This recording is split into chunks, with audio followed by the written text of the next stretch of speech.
All right, so I'd like to call this meeting to order of the SU Board at the Essex High School Library, 6:30, October 27th, 2014. First thing I want to offer, any staff or visitors to be heard. I know we have some folks that are going to be speaking a little later.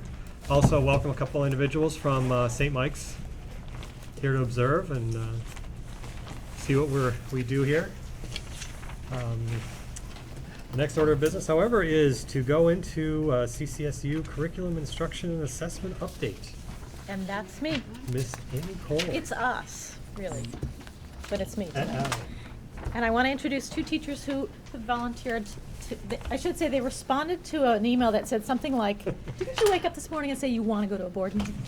So Rachel Mance teaches over at Summit and Bill Burrell over at ADL. And as I go through these slides, the intent of tonight is just to give you an update in terms of the body of work we've been doing, but I find it helpful if teachers have anything that they want to add from their perspective in terms of what they're experiencing, and please feel free to stop and ask them questions. They volunteer to be here, so let's make good use of them. Right? So for tonight, and I have a PowerPoint that I've given you a hard copy, and Ben is going to be emailing it to you because there's a number of live links that are in here. I'm really just going to go kind of quickly through an overview of the work that we've been doing over the last few years, just to kind of give you an update. But please know that this is just a snapshot. I'm going to stop every once in a while and see if Rachel and Bill want to add anything from their perspective and see if you have any questions.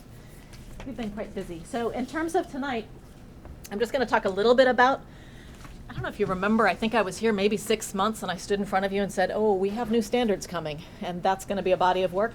Well, I'll fill you in terms of the work that we've done to transition to Common Core state standards and where we find ourselves right now. We have new science standards coming our way. Our two representatives happen to come from our district science committee.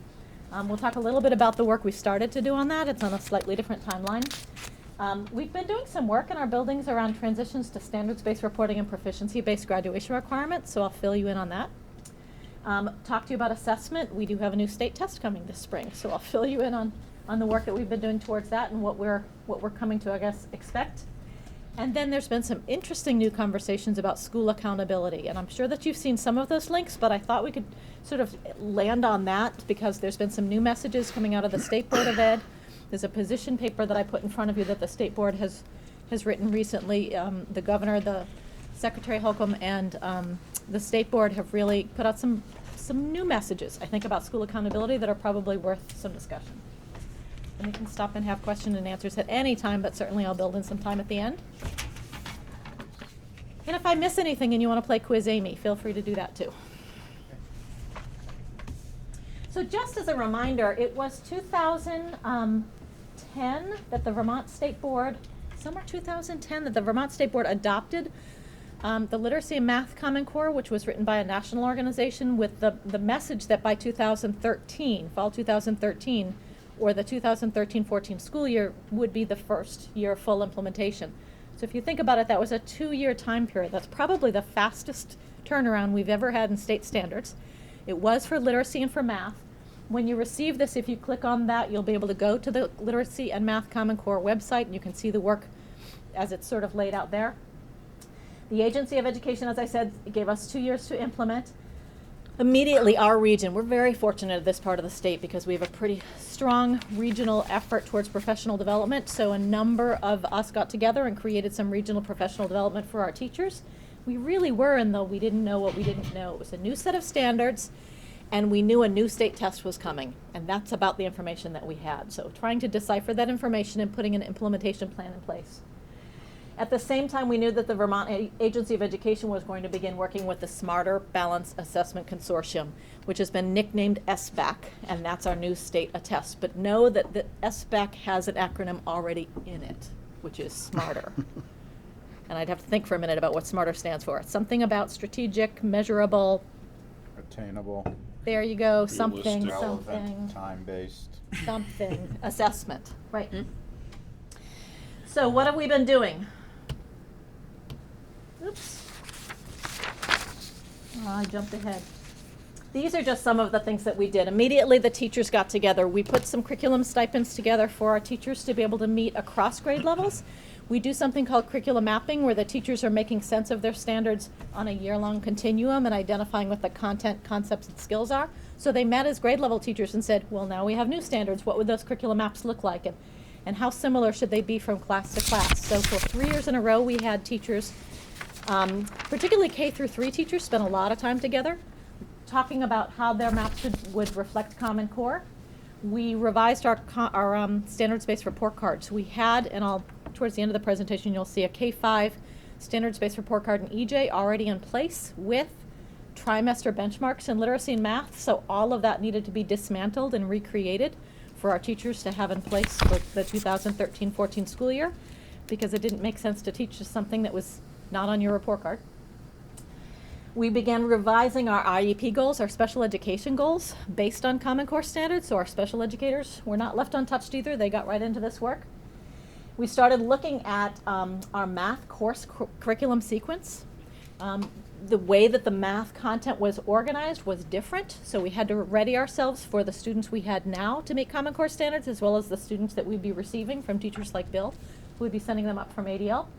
We hired a high school, U46 hired a high school literacy coach with the idea that the literacy Common Core standards was not an English set of standards. It was literacy across all content areas. So how would we support content area teachers from driver's ed to science?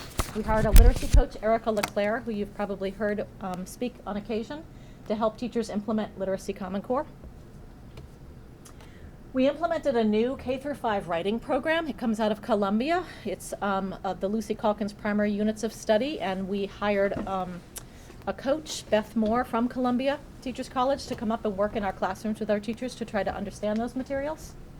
We've been evaluating our math instructional materials, K through 8, as well as at the high school, for about 3 years now. We've had a math materials search committee running for about 3 years with a focus on K-5 right now, and have been unsuccessful in finding a math program that we feel really meets the needs of Common Core. We're taking our third shot at it this year and are working with a consultant to evaluate some new materials that are out. The middle school teachers evaluated their current program, and the high school's done the same. And the result has been, there's a lot of vendors out there with a stamp on it that says meets Common Core standards, and our teachers are very critical consumers and have decided that they haven't found one that does it. So they've done an incredible amount of work pulling from multiple resources. We have a teacher up here at Essex High School who wrote her own online textbook to try to meet the needs. So the materials has been a bit of a challenge, but in some ways it's also been exciting because our teachers have been able to pull from multiple things and not just had one. We've provided professional development. We've offered contract courses, workshops, on-site consultants. We've worked with Vermont Math Initiative, which is a VMI. Bob Laird, Sandy Stanhope have been in our buildings. As I mentioned, Beth Moore from Columbia's Teachers College out of New York City has been up working with our teachers, along with a whole other set of consultants. And I mentioned earlier we supported summer planning time for teachers through some stipends. That doesn't mean we're done. I mean, anytime you get a new set of standards, you're receiving students who haven't learned those standards, and you're responsible for teaching your new grade level standards and sending them off to teachers. It's a great deal of work. I think our teachers have done a tremendous amount of job working together. Our principals have found time for people to work together. What are we continuing to do? We're going to continue to provide professional development in a way that would support our teachers, and that means we have embedded on-site coaching and consultants. We send our teachers to workshop and conferences. We recently sent 3 teachers to New York City to Columbia. And we host contract courses on site. We're continuing our search for math materials with a focus right now at K-5. We are continuing to look at other Common Core instructional materials, literacy and math. We're looking at the math and literacy coaching model in EJ. Westford has a math and literacy consultant model. Our high school has a literacy coach. Right now, EJ doesn't have those positions and hasn't had access to that, so we're investigating the use of some grant funds to be able to support that in Essex Junction. And we continue to do our work in revising our local assessment plans. Our older assessments, some meet the need of Common Core and some don't, so we've had to go through the same process we've done with standards to kind of look at our assessments to see if they match up, if they are SBAC and Common Core worthy. Before I get into next gen, in particular Rachel, who's represents the K-5 teacher. I've often said the K-5 teacher has just experienced 3 new changes in standards in the last 2 years. Do you want to say anything about the work we've done, or About the whole. anything? Sure. So, I mean, just as an example, 2 years ago, my team did a CBEDC year-long workshop, and we took a class with Sandy Stanhope. Then last year, I took a year-long CBEDC class on science, and had a math coach, not math coach, but Sandy Stanhope work with our school all year. And now this year, we have Beth Moore working with us, who we had a full-day training with last week. Tomorrow, we have a full-day training with Sandy. And then also, I'm talking with teachers about science. So, when I go to talk with them about science right now, I'm feeling, whoa, From you? I'm doing writing right now. I'm doing math right now. So it's a lot right now for us to be doing. I mean, no K-5 teacher has gone a year in the last 5 without some pretty intensive workshops and/or classes going on all year long. So. And Bill, you're just teaching science this year. This year I'm teaching science, yes, just science. So I taught math and science my first 3 years here, and this year I'm just doing science. Do you want me to talk a little bit about that now, or? Well, we're going to get into science a little bit, but I bring it up because a number of our principals have posed that question of our teachers. Would it make sense for you to teach less content? And so over at Fleming, the teachers sort of reorganized their teams to be able to support it so that there are less teachers teaching math. When I meet with the literacy team now, I think it's 6 or 8 people as opposed to every teacher teaching literacy, every teacher teaching math. It's not something we move towards lightly, but when you have this tremendous amount of change in 3 key areas that have a state assessment coming right afterwards, and all 3 key areas really hammer home the practices, the instructional practices that are embedded within that, as well as the deep content. So a number of our teachers have chosen to pair up in such a way that they're teaching less content, more students. And Bill did that. And we're even doing that a little bit at the elementary school. The first grade team has taken the math standards, and each of us are teaching one strand of them to all of the students. So one teacher is teaching geometry to all of the first grade students, and one teacher is teaching number and operations to all of them. And I'm teaching measurement and data to all of the students. So we even did that, feeling very overwhelmed with the bulk of the Math Common Core, and said, let's really take a year. We did a summer PDI through the district, and we took the summer and we each created a full year's plans that we already have together for the full year, just to teach that one strand, and we have our kids rotating around the building. You call it mixed up math? Mixed up math. The kids love it. So I guess there's a lot of bad press out there about the Common Core. So I guess there's kind of like 2 things, and maybe we can hear from you guys too on, so that's awesome, right? That seems great, and we're doing it, and we got to do it. And so, what's the, Why? what's the high level? No, not the why. No, how do we like it? Is it better? Is it worse? Is it, what do we really think about it? The experts. In terms of the standards themselves? Yeah. In terms of, are we going in a good direction? Are we, do we like it? Or is it mixed? Or just Bill? kind of Just a bit of a personal background. So I've been teaching math and science, and then just this year I'm doing science. And before I was a teacher, I used to be an analytical chemist, and right out of college. So I worked in the pharmaceutical industry, and I did quality control, but I also did a bit of research as well. So they're sort of like the same science, but they're kind of separate. Quality control is just like coming in, making sure there's the right amount of a certain compound in a product, whereas research, it's more open-ended, and you're actually doing some research. So I sort of got the taste of both, and I didn't like being at the bench, at the lab bench, in a tiny lab. I wanted to be out teaching. So when I became a teacher, about 12 or 13 years ago, I felt like there was a disconnect between what was actually happening in labs and what was sort of happening my first or second year of teaching. And it was sort of around the standards, and I feel like I'm really excited about Next Gen, partially because I don't have math to do as much anymore, so I can really jump into the Next Gen standards. But when I started looking at the next gen, who developed them, where they came from. A lot of industry experts were involved in the process. I don't know the exact history of it, but I do think some people, a lot of people got together with the president, and this came down from, I don't know where actually, but it's really about making our students ready for the workforce, and having that experience of being in the workforce and seeing what next gen is asking us to do. And there is going to be some difficulty, I think, we're experiencing a lot of disequilibrium with what even I am, in the way the standards, what they're asking us to do, very process oriented, a bit of a shift away from content, but the content is still there.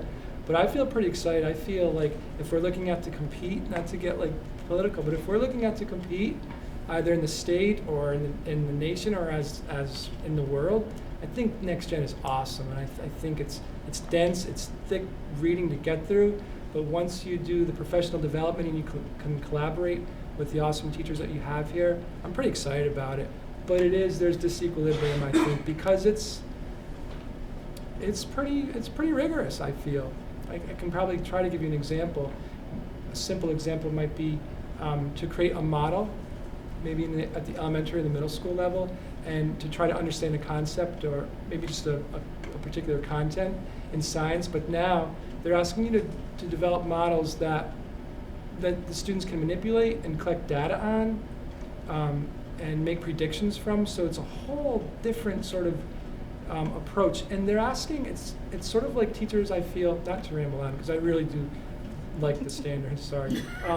They're asking the teachers to become more facilitators and asking the students to be to be more inquiry-based and set up those investigations on their own, which is difficult for us to step back, I think, and give the students that knowledge and the tools to do that on their own. Sorry, that was very long-winded. I apologize, but I love them. I think they're awesome. And I'll say about the math and literacy, and Rachel, you can tell me if you agree or disagree. When the standards are in front of the teachers, they're not liking them. I mean, in many ways they're more focused, less bulky than what we did have.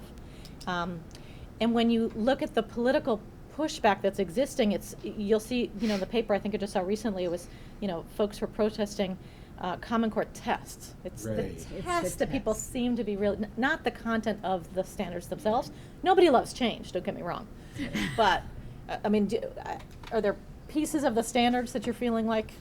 I think the K-5 teachers are keeping up with all of this because they're all exciting changes. I think, especially in my building at Summit, the teachers are seeing this conceptual change where kids are really being asked to understand the math before applying, formulas or like for multiplication, for example. The kids are drawing these arrays for a while and then are using repeated addition and counting by fours, and then all of a sudden they all just start multiplying. And I mean, we even start that in first grade. We're starting by counting by fours and things that we hadn't done previously. So it's really an exciting shift. And with the math or the science, with the teachers I have talked to, and I start talking about the engineering concepts and the models, and I think my excitement comes out. Teachers are like, well, let me do that. Like, I want to put writing and math to the side for a little while and focus on something really exciting.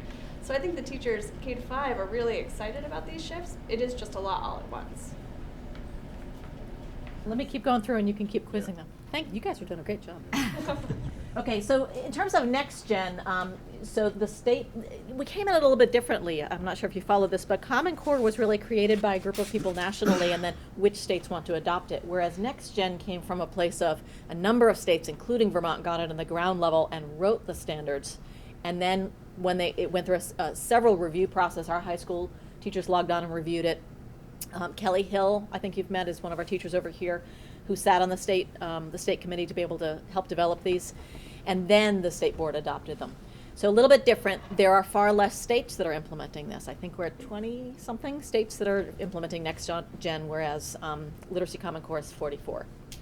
But 2014, they finally did adopt them, but we'd seen drafts of them. They set an implementation of 2016-17. So what that does mean is that our last science kneecap will be spring 2016. And we actually sat down with a virtual highlighter and tried to figure out which grades now will never see the science kneecap. So which teachers sort of would have permission to sort of go ahead and start transitioning. But it definitely is, I heard Kelly Hill say, they're asking us to look backwards and forward at the same time with science. We really are in this place with sort of 2 feet on both docks. Is that the right?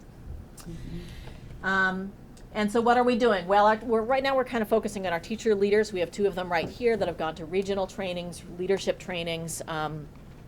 We've offered some courses for all teachers, and Rachel's taking one with a consultant that we've used, Liz Mira. So we've had some science consultants working in the schools. You can probably understand why middle school, high school have gotten into it a little bit faster, because they have teachers that are devoted, to that content area. And they're starting to look at the course content and the sequences of those. There was a period of time where the high school teachers were starting to wonder if they had to go to semester courses the freshman year or not, and I think they've kind of backed away from that. Elementary teachers are starting to look at what the new units will be, and as Rachel mentioned, kind of focusing on those practices, those dispositions. What will my classroom look and feel like? And the district science committee is trying to look at the relationship between how our students are doing on NECAP inquiry and what is this science and engineering practice for these new standards, and is there kind of a relationship? Is there something we can be doing right now that would kind of improve both? So that was our science one. You've already heard, I'm going backwards, sorry, I'm jumping ahead.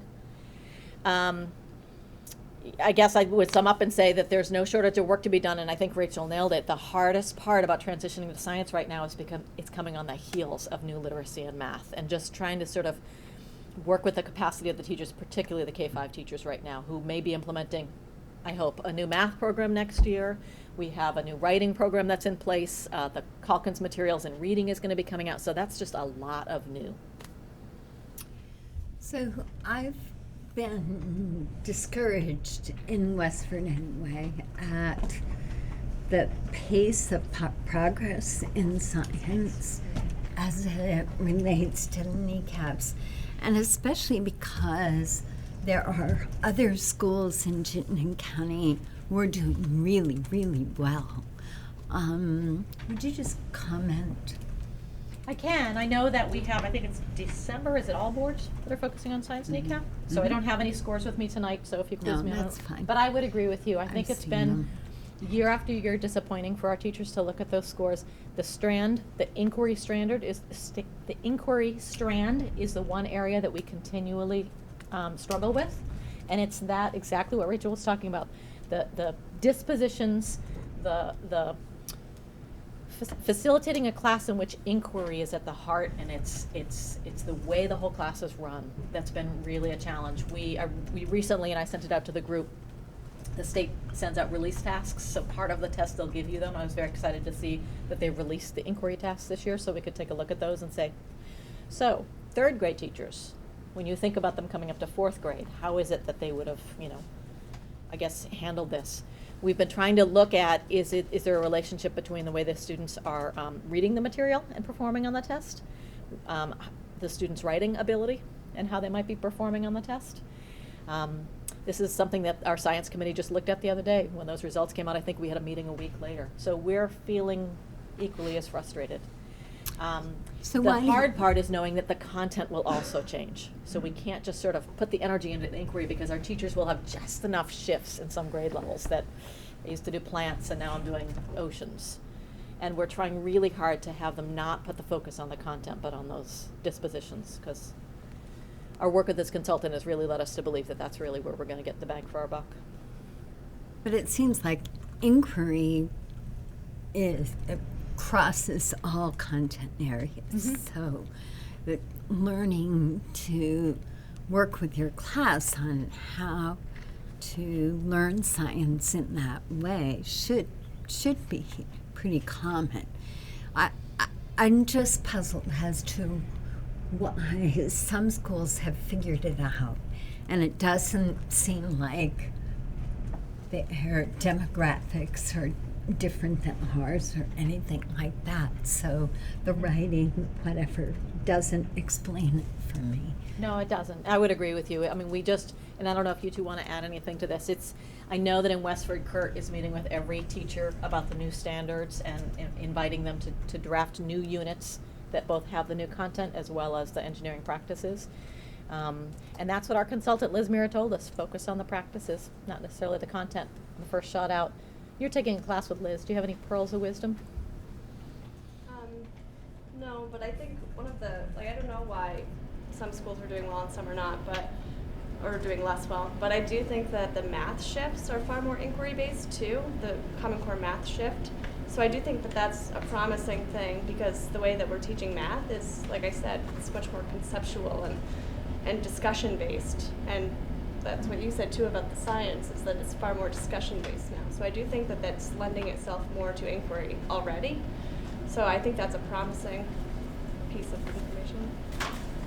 Yeah, the Math Materials Search Committee really, when they did an evaluation of our current K-5 materials and then looked at other materials, realized that the way that the materials were organized led them to a disposition of more teacher-facilitated learning and less workshop-based.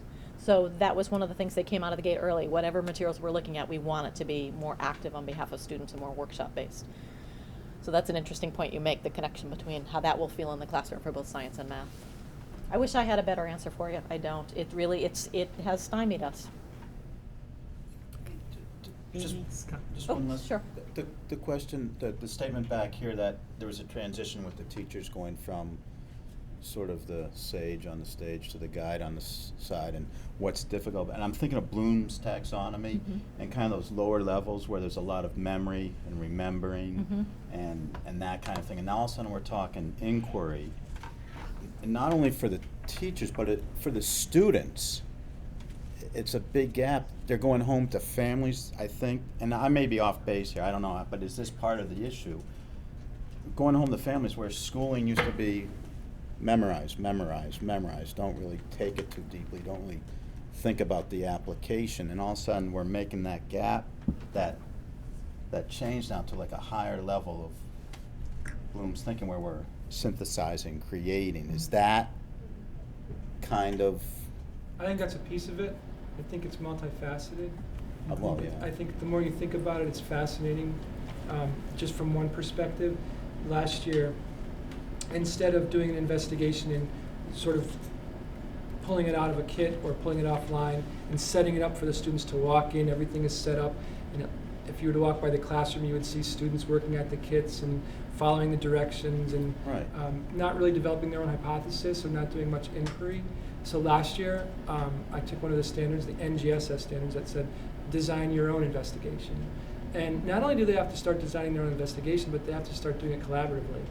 So you can imagine now, we're asking kids to design their own investigation, which right from the beginning is making observations and coming up with some testable questions and hypothesis, which is new to them, I feel, in some aspects.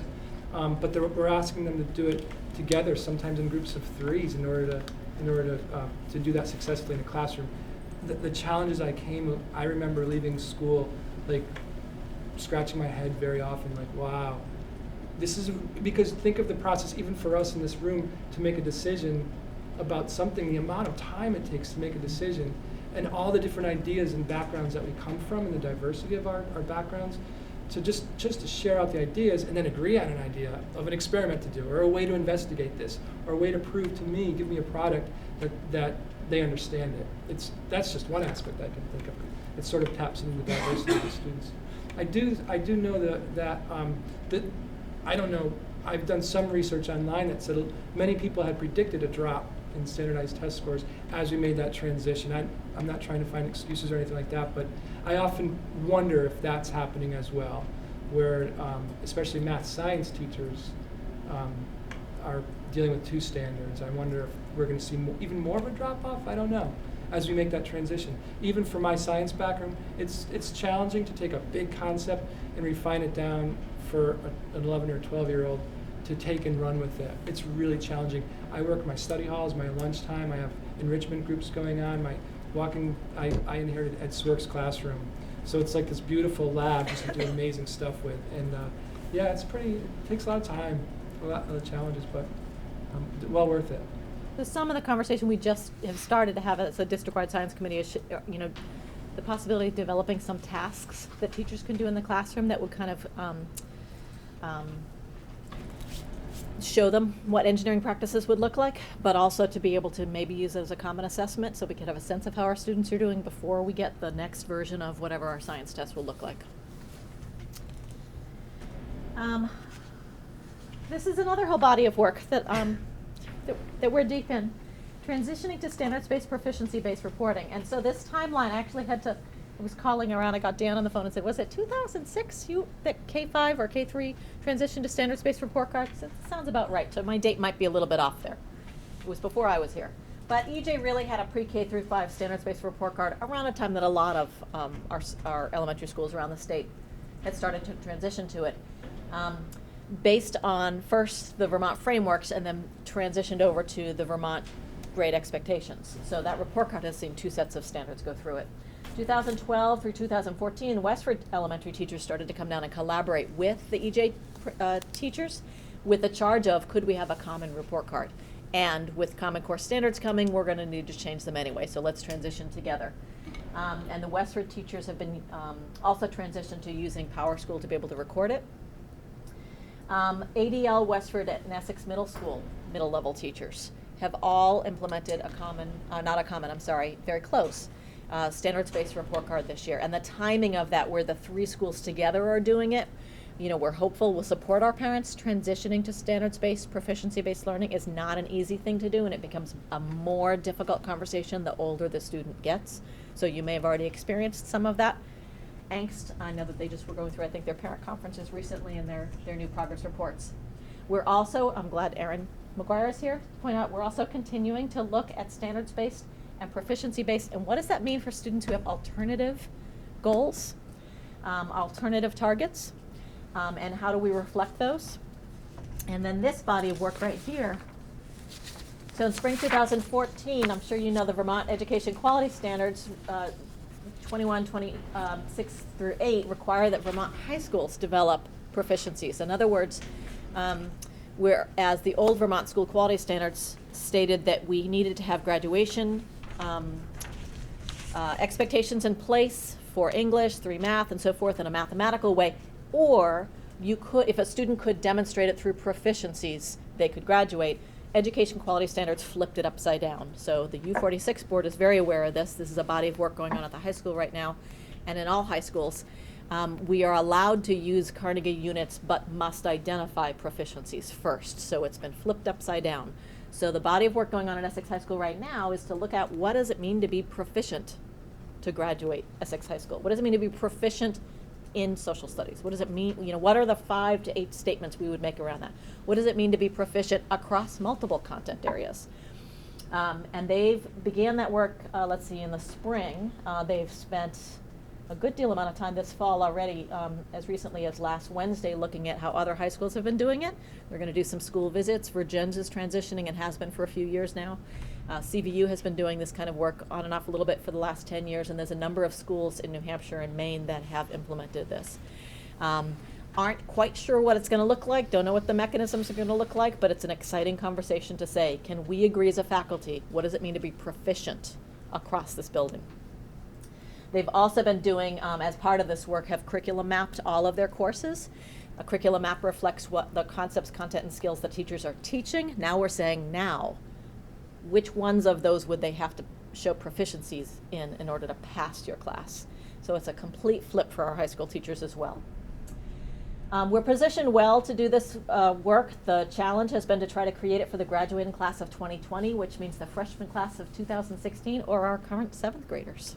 Again, we don't have a model in place yet. We're still trying to build this as we go, but that's been our charge. Our charge was, if you were to close down and start a new high school, what would an Essex High School graduate need to be able to have? And that's something we're going to continue to bring back to the U46 board over the next few months.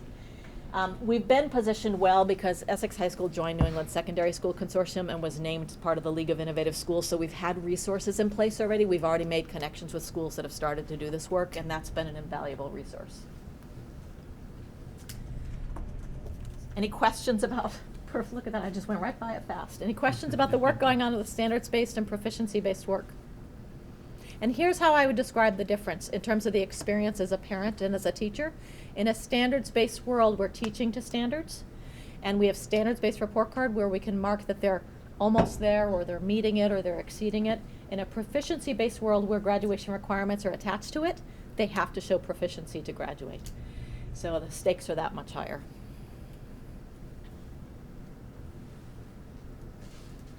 Bill, you're in a middle school that's implementing a new standards-based report card. Any thoughts?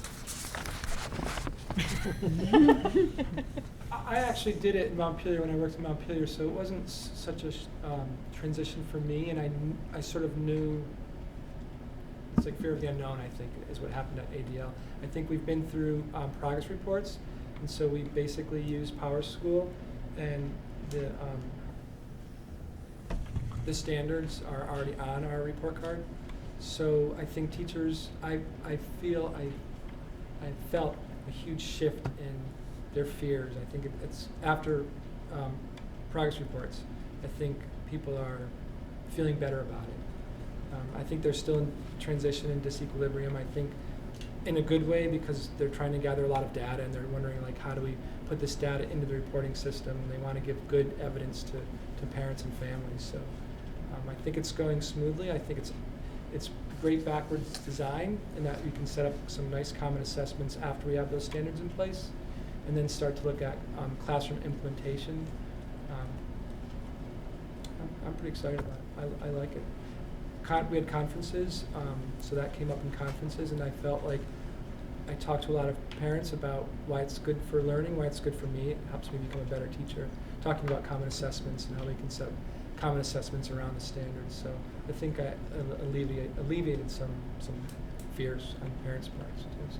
And I think Rob went out to Westford, had a parent night, I think, and was able to say to the middle school parents, "It's okay, we're doing it too. You know, they'll still do okay when they come to the high school." Assessment. So as we transition to new standards, we're working to revise our common assessment plan. That's a live link if you'd like to look at it. It's pretty heavy literacy right now, and we're trying really hard to find some adequate math assessments that we can use, math screeners and diagnostic, that would, reflect Common Core state standards and be what some folks are saying SBAC worthy. And we've been taking that data and moving it over to our new data system, Admin and Forum, and sharing it with teachers as we go along the way, so that we can see when a teacher, I think John Pontus gave a great example of, so now I can see when I'm marking whether or not how the students are doing in informational writing, and SBAC marks how they're going to do it in informational writing, we'll be able to see them next to each other.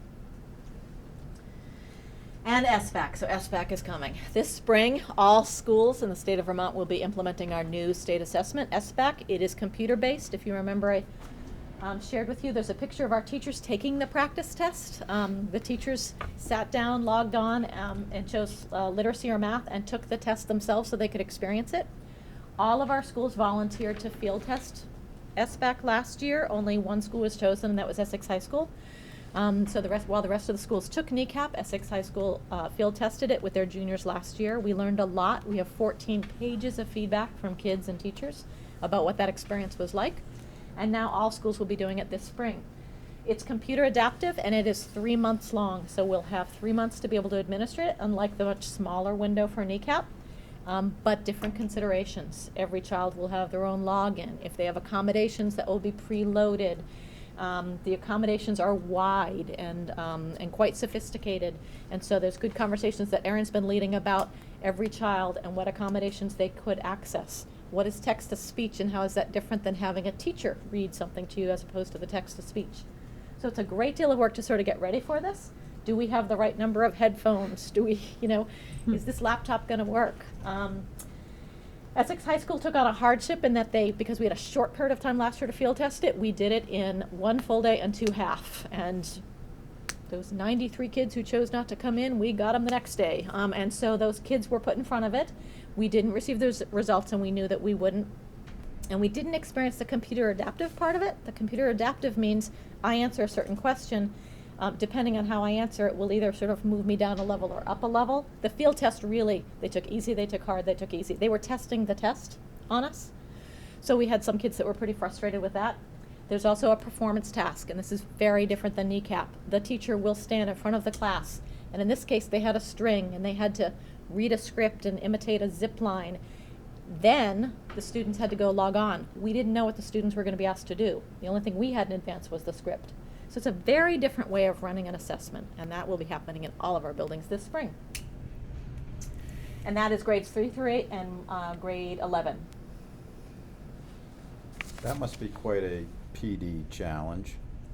The best I thing mean, was having not- teachers not take just- the test. What's that? The best thing was just having the teachers log on and take the test and just To- sort of experience it. Yeah, but I can imagine the hours that have gone in and the consultants and the classes and all that, but just to administer the test must be. And I think that's the piece that you're talking about, Tim.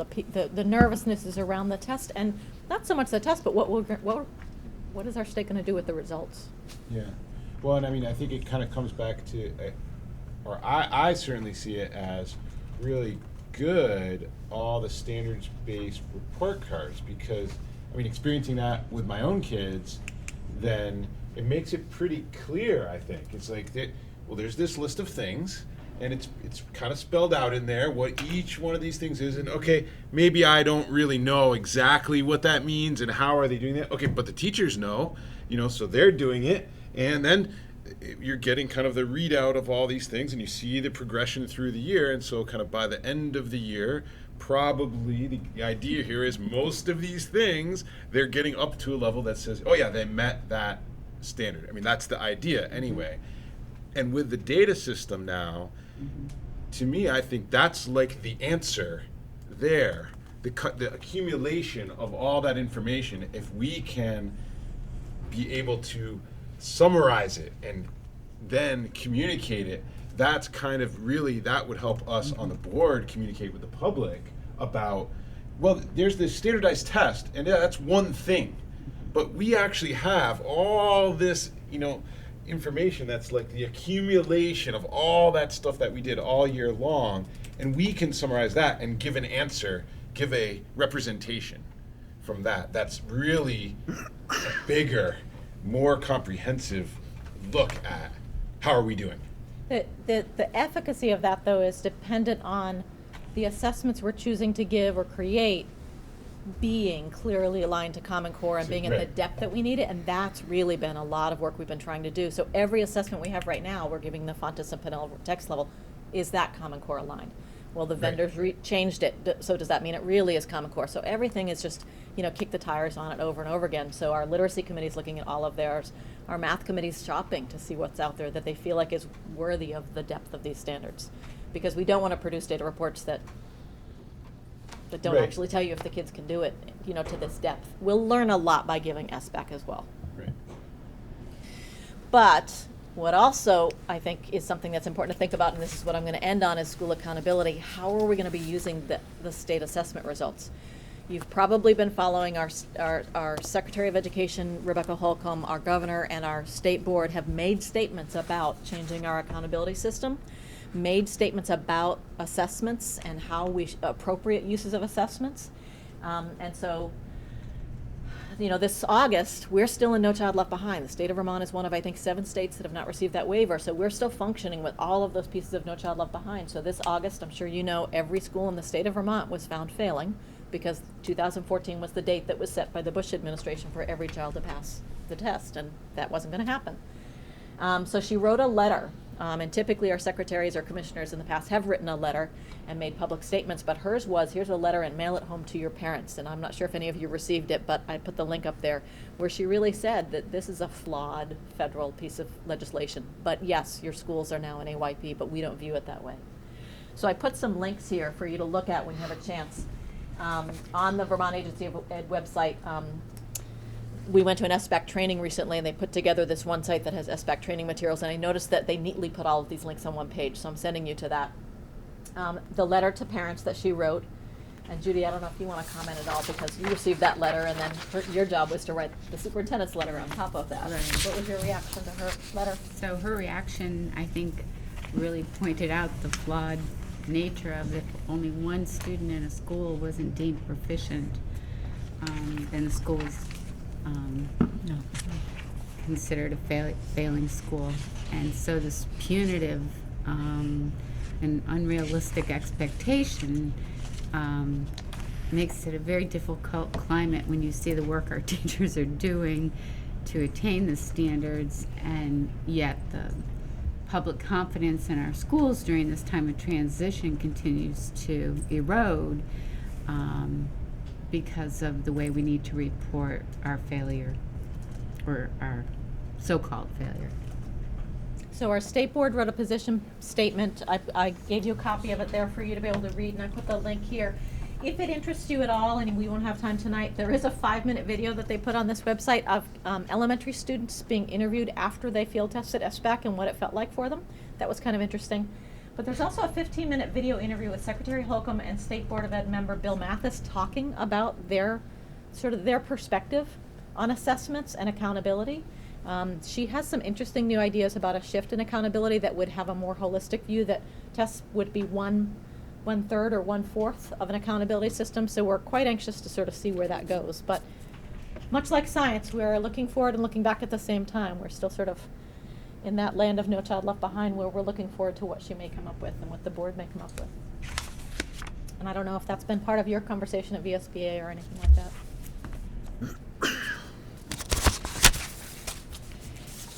Did I cover enough? Any questions or want to grill my teachers any more than you already have? Or did you want to add anything? I live in the New North End of Burlington, and I was at a school board meeting last night. This is what you do for fun? Yeah. I just want to say thanks for giving us the ability to be curriculum leaders. I think that's really awesome to go back and giving us that support to do that. It's really awesome to go and sit at a science meeting and talk about what we're talking about here. We have new people that are coming on board, and it's really great to put that. It seems like that position brings it together for me at least, and I know for some other people. So thank you for giving us that opportunity to do that. Appreciate it. Marla? Amy, not an insult to you, but when administration gives presentations like this, I've got to say what's really relevant for me is to hear from the teachers that are directly teaching the kids. And it That's brings why I it invited home. them, because I agree with you. They can Yeah. tell a story in a much better way than I can up here with PowerPoint. No, you do administratively, a great job. There's just a different way of how they explain it Yeah. Completely from agree with being you. in the classroom. Now they'll come back. Yes. Thank you, Marla. Any other questions or statements or? Yeah, I mean, I could go on. I think we've been trying to work on this a little bit in EJ, right? And this is just to continue. I think we can take this thing of the failing schools or whatever. Is, if we had to raise our hands, I don't think, if I say, who in the room thinks the schools are failing, right? Well, I mean, no one's. I'm not going to raise my hand. I don't think we are, and I don't think the administration thinks we are, and I don't think the teachers think we are, but. What are we putting out that shows that we're not? That's what I think we're kind of missing. Is like, I think she's right. I think the Secretary of Ed's right. I think it's a crap system. It doesn't work. It's not meaningful. How's that helping call all the schools failing? Awesome, great. It doesn't leave us with anything. We still have to go do all this great stuff that we said we're going to do. But it's also incumbent upon us, then we should lead, right? We need to lead. We need to say, we're not failing. Here's why. This is what we do. This is what our kids know. This is how proficient they are by the ways we say that they are, right? Because if we can't show it, wait, how did we answer the question that we're not failing? How do we know we weren't? Well, we just didn't feel like saying that? Or do we really know? And is it 100%? And if it's unrealistic that 100% of the kids are proficient, what is realistic? What number should it be? Do we have that number in our that we're driving for? It's in our school action plan. Well, I think it is, right? I think there is some stuff in there, but we haven't been able to. And this is also on the board, right? Is that we haven't been able to kind of cohesively gather that together and say, here's our statement about how proficient our kids are, or how we're doing, how we're not failing. So, I mean, I kind of see that even in a transition mode between tests or whatever. Well, we are already saying that's not the only measure. So that means we have to have those key indicators. We have to have those things to say, here's how we're doing. And then if you want to go all the way up to the highest level, that's what our mission says. Right? Our mission says we do continuous improvement in some things. But so if we do continuous improvement, Well, then we should be able to have those things that say, no. Hey, we are executing our mission. See there? We're doing continuous improvement. We're continually improving year over year, decade over decade, whatever it is, whatever we're calling continuous improvement. And if we can call attention to that, then it doesn't matter if somebody, old law, wants to call us failing, we just let them say that, because we know we're doing our mission and we can show it. So I think that's really the challenge, for us to do, is be able to agree. really show I it look and forward to the way communicate. SBAC is going to be producing growth scores. I look forward to the way that'll allow us to have a different conversation about each child growing. And I look Right. forward to our data system, because that was a Right, there's big black power hole. there. And Brian? Ditto. But I think the other thing is that it's really easy for me to fall into the trap of thinking about kids needing to be proficient at the 35-year-old high school that I attended, or high school I attended 35 years ago. Like, I think of the athletes nowadays in some sports that talk about the gold medal run last year wouldn't be enough to qualify into competing the next year.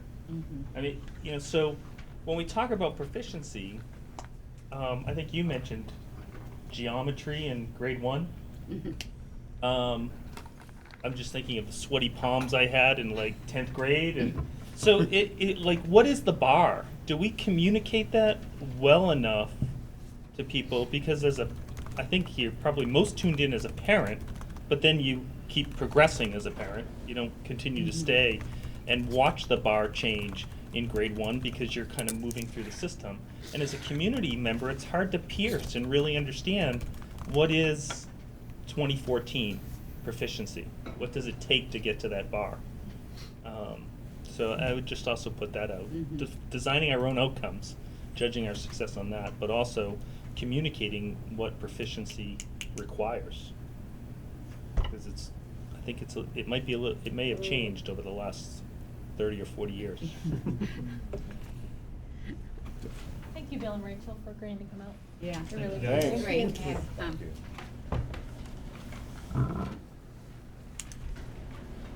All right. Well, next up, we have the financial, first quarter financial report there was provided in your org notes. An opportunity to ask any questions specific to that. Yeah, and I'll just run through just a couple of statements about it. Because this is the first year where pretty much all special ed requirements are being shown in the SU, other than employee salaries and benefits, you're going to see different execution in FY15 than you have in FY14. So that's something we're just going to have to re-norm this year. As an example, in local revenues, you'll see that we already booked a fourth of our SU assessments to be able to manage cash flow. Some other revenue issues on the federal side, you'll see that there's a little bit more Idea B this year. We just got our first increment earlier this year than last year. Miscellaneous, we have a higher number because we pulled in that TAP, the remaining TAP residual funds. We pulled that in toward fund balance and child nutrition. On the expense side, salaries in FY14 and 15 are lower than usual because in both of those years we budgeted for an associate superintendent position and we didn't fill that position. I'll skip down, just mention a couple more. Professional and technical services. You'll see a fairly high encumbrance, which means we've established a purchase order for some of the requirements for the full year. So that's why you'll see a high number there.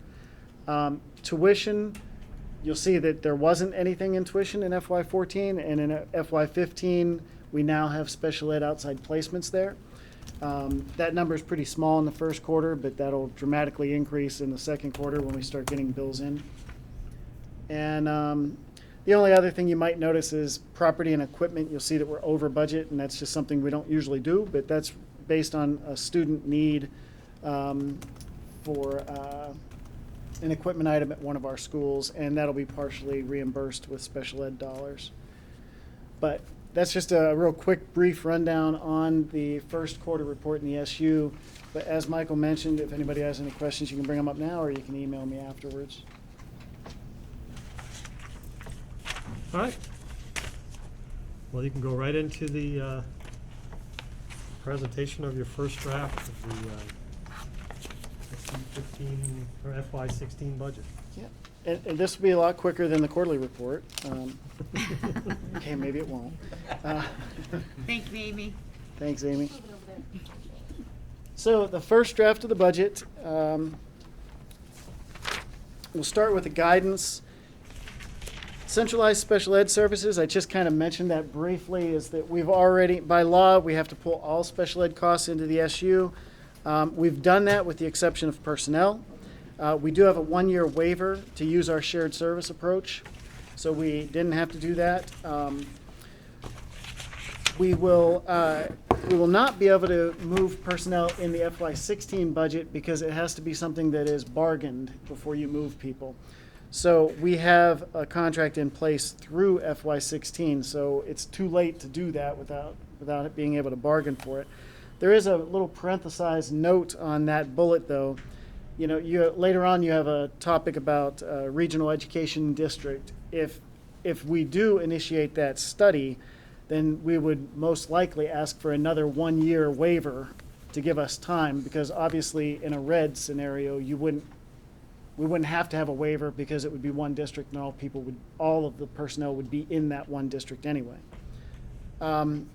Moving on, as part of the guidance, I was asked not to budget for the associate superintendent position, but to shift some money into contracted service in case we need some assistance having that vacant position. If we need some contracted service throughout the year, we would have some money set aside for that. Also, as I think Marla mentioned, you know, if in FY17 we end up reverting back and wanting to have that position, it would be really difficult to go from 0 to a full associate superintendent position. So if we had, you know, maybe $50,000 set aside in contracted service, that gives us the ability to have some contracted service in 16, and we would have at least $50,000 of that requirement if we reverted back to a different model in FY17. We mentioned that health rates are supposed to go up at about the same rate as this year, which is 4.5%, so we started with a 5% rate increase. And we did have a larger than usual fund balance because of that vacant associate superintendent position, and we had talked about putting that into child nutrition subsidy because we know that we have a pretty big hole there to fill. We had also talked about sped buses, but we've got some time for that. And lastly, I made the aggressive statement that I was going to try to limit the SU assessment increase to 1%. And the next slide shows what a miserable failure I am. The total expense budget went up 6.6%, but mostly that's driven by special ed costs as a result of doing the service plan. But that is an SU special ed assessment driver. As far as the district SU assessments, what you're used to seeing as SU assessments, that increased $60,000, 60.2. That's a 1.99% increase. I was hoping to keep it to 2 or below, at 1 or below, and obviously I didn't quite make that. We would need to reduce $30,200 in order to get to a 1% SU increase. And before I go into it, a 2% across the board district SU assessment doesn't mean that each district sees a 2% increase. There are pretty dramatic swings there, which you'll see in just a moment. But as an indicator, a little kind of sneak peek for the special ed costs, you can see that overall there was a big increase, especially in U46 because of outside placement increases. EJ had not as dramatic of an increase. Westford actually has a decrease in what we're projecting for special ed costs. So to talk just about the assessments, and not the special ed assessments, but the overall SU assessments. And I should also ask, did anybody else need a hard copy? Because I have a couple hard copies. Good. So the district assessments are up $60,155. I think it moved. Oh. On my back. Yep. Doing what Amy was doing. I'm stuttering with my finger there. District assessments are up 60,155, which is 1.99%. What I tried to identify are just some of the big drivers for that 1.99% increase. And if we're talking about assessments, the typical SU assessment, we're not talking about special ed, and we're not talking about grant-funded items, because those are covered by something other than the SU assessment. Like IDEA B, if we have an increase in IDEA B requirements, we also have an increase in revenue. We might have, if it's not IDEA B, if we have increased special ed requirements, we'd have increased special ed assessments. If we have increases in like Title I, well, Title I funding would cover that. So these are just the non-special ed and non-grant funded areas. And you can see that salaries is actually going down. And that's because of the associate superintendent savings. And that's offsetting any kind of inflationary increase. And I do mention a staffing increase. It's really not as far as like number of people, but we do have an increase in bus driver number of hours. So there was an increase there. And so inflationary and hourly increases were offset by the associate superintendent savings. Health benefits is actually up about $18,000. And that's, the percentage is about 5.4%, which makes some sense because we increased the rate by about 5%. Retirement was a little bit of a surprise. I didn't know it was going to increase that much. We have within the SU a lot of newly eligible people, and you may remember that as part of the contracts, once somebody has been with us for 2 years, they are eligible for the 403B 3% base, 3% match. And we have some people that hit that. This is going to be their 3rd year. Also, for the 457, if you hit a certain number of years of service, you go from 0% to a 1% or from 1% to a 2%.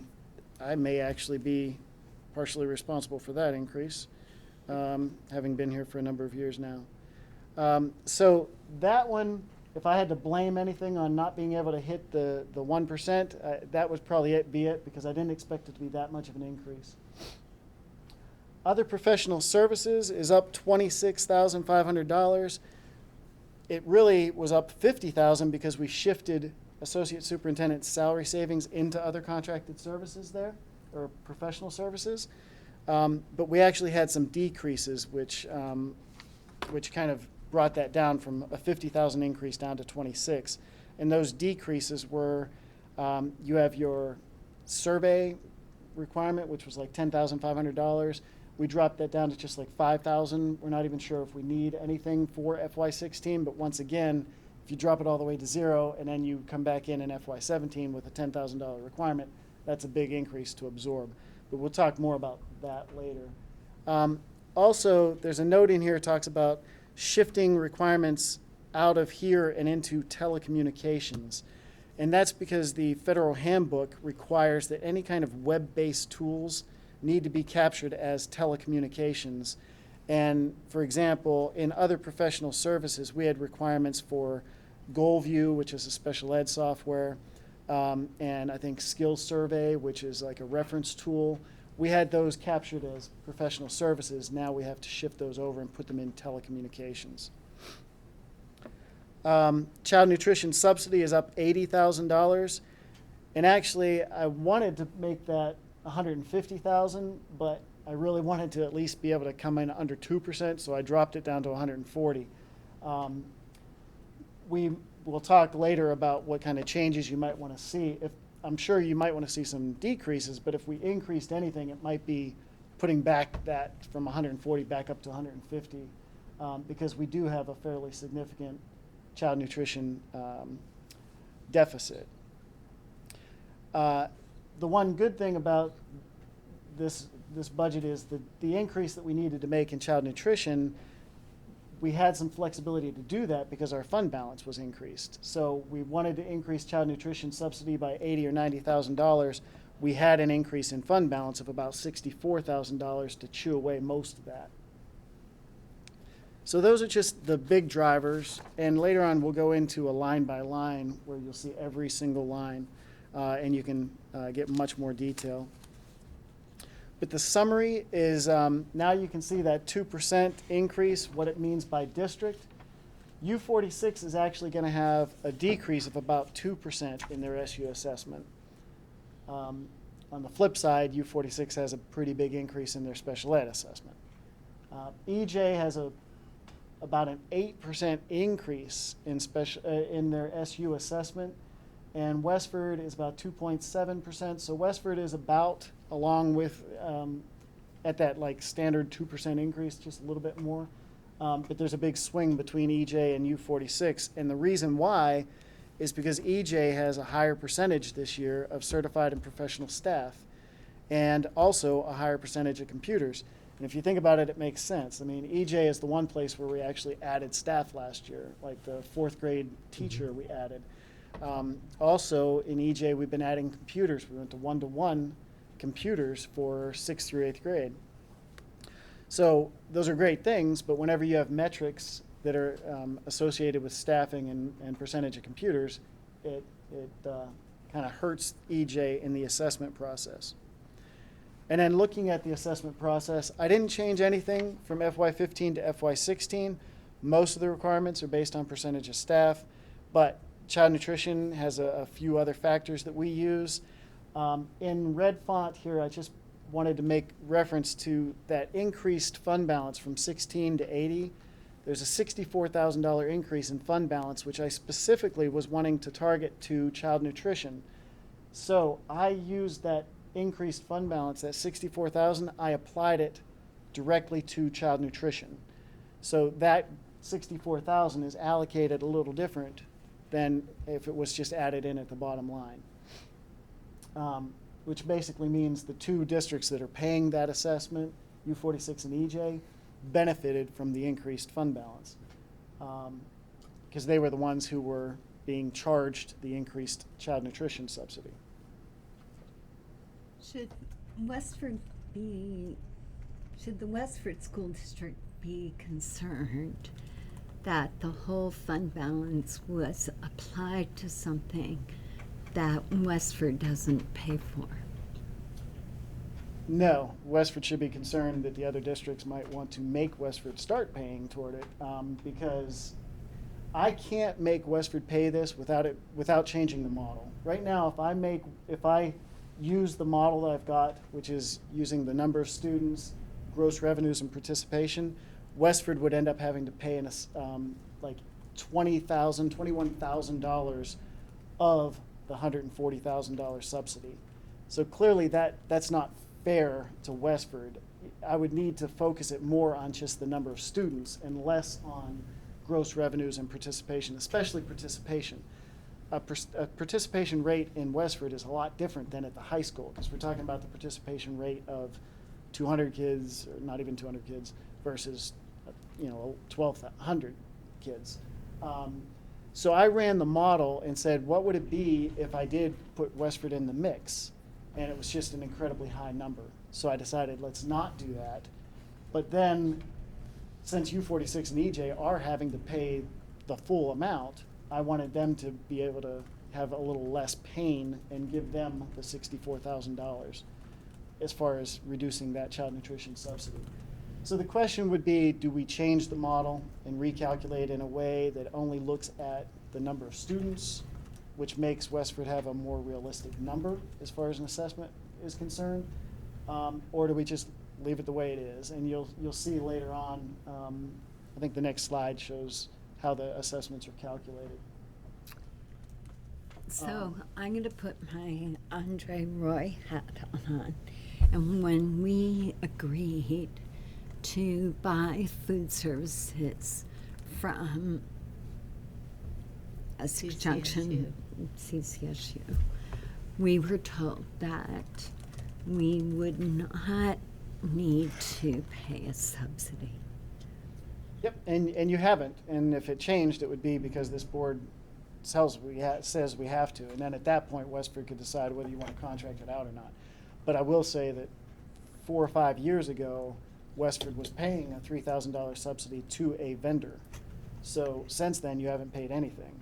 And it made sense because when we added Westford to the mix, our loss wasn't any worse. I mean, we didn't lose more money when we brought Westford in, and Westford has the highest participation rate. So you can still make the argument that Westford probably doesn't need to contribute to this. But in a year where we're increasing the child nutrition subsidy by $80,000, the two districts that are having to pay for that just seem like they should maybe be able to benefit from an increased fund balance to offset that, so that they didn't get harmed a lot by that increase. But that's a discussion we can have. You can see the other metrics. I didn't change any methodology with the exception of that. And to show you what that looks like, basically, instead of just taking all of the local revenues down here and allocating it based on an overall assessment percentage, I took $64,000 off of here, and I reduced the child nutrition subsidy from 140 to 76, so that this is where, instead of 64,000 broken out by these percentages, the 64,000 was broken out by these two percentages in those two districts. That's the only thing I did differently from last year, or actually any year that I've been here. So this, not that I'm going to go into detail on this slide, but this just shows you how the costs are broken out by the various methodologies, and then what the total ends up being. At the very bottom, you can see, what the numbers are, with EJ having an increase of almost 91,000, U46 a decrease of almost 36,000, and Westford an increase of 5,000.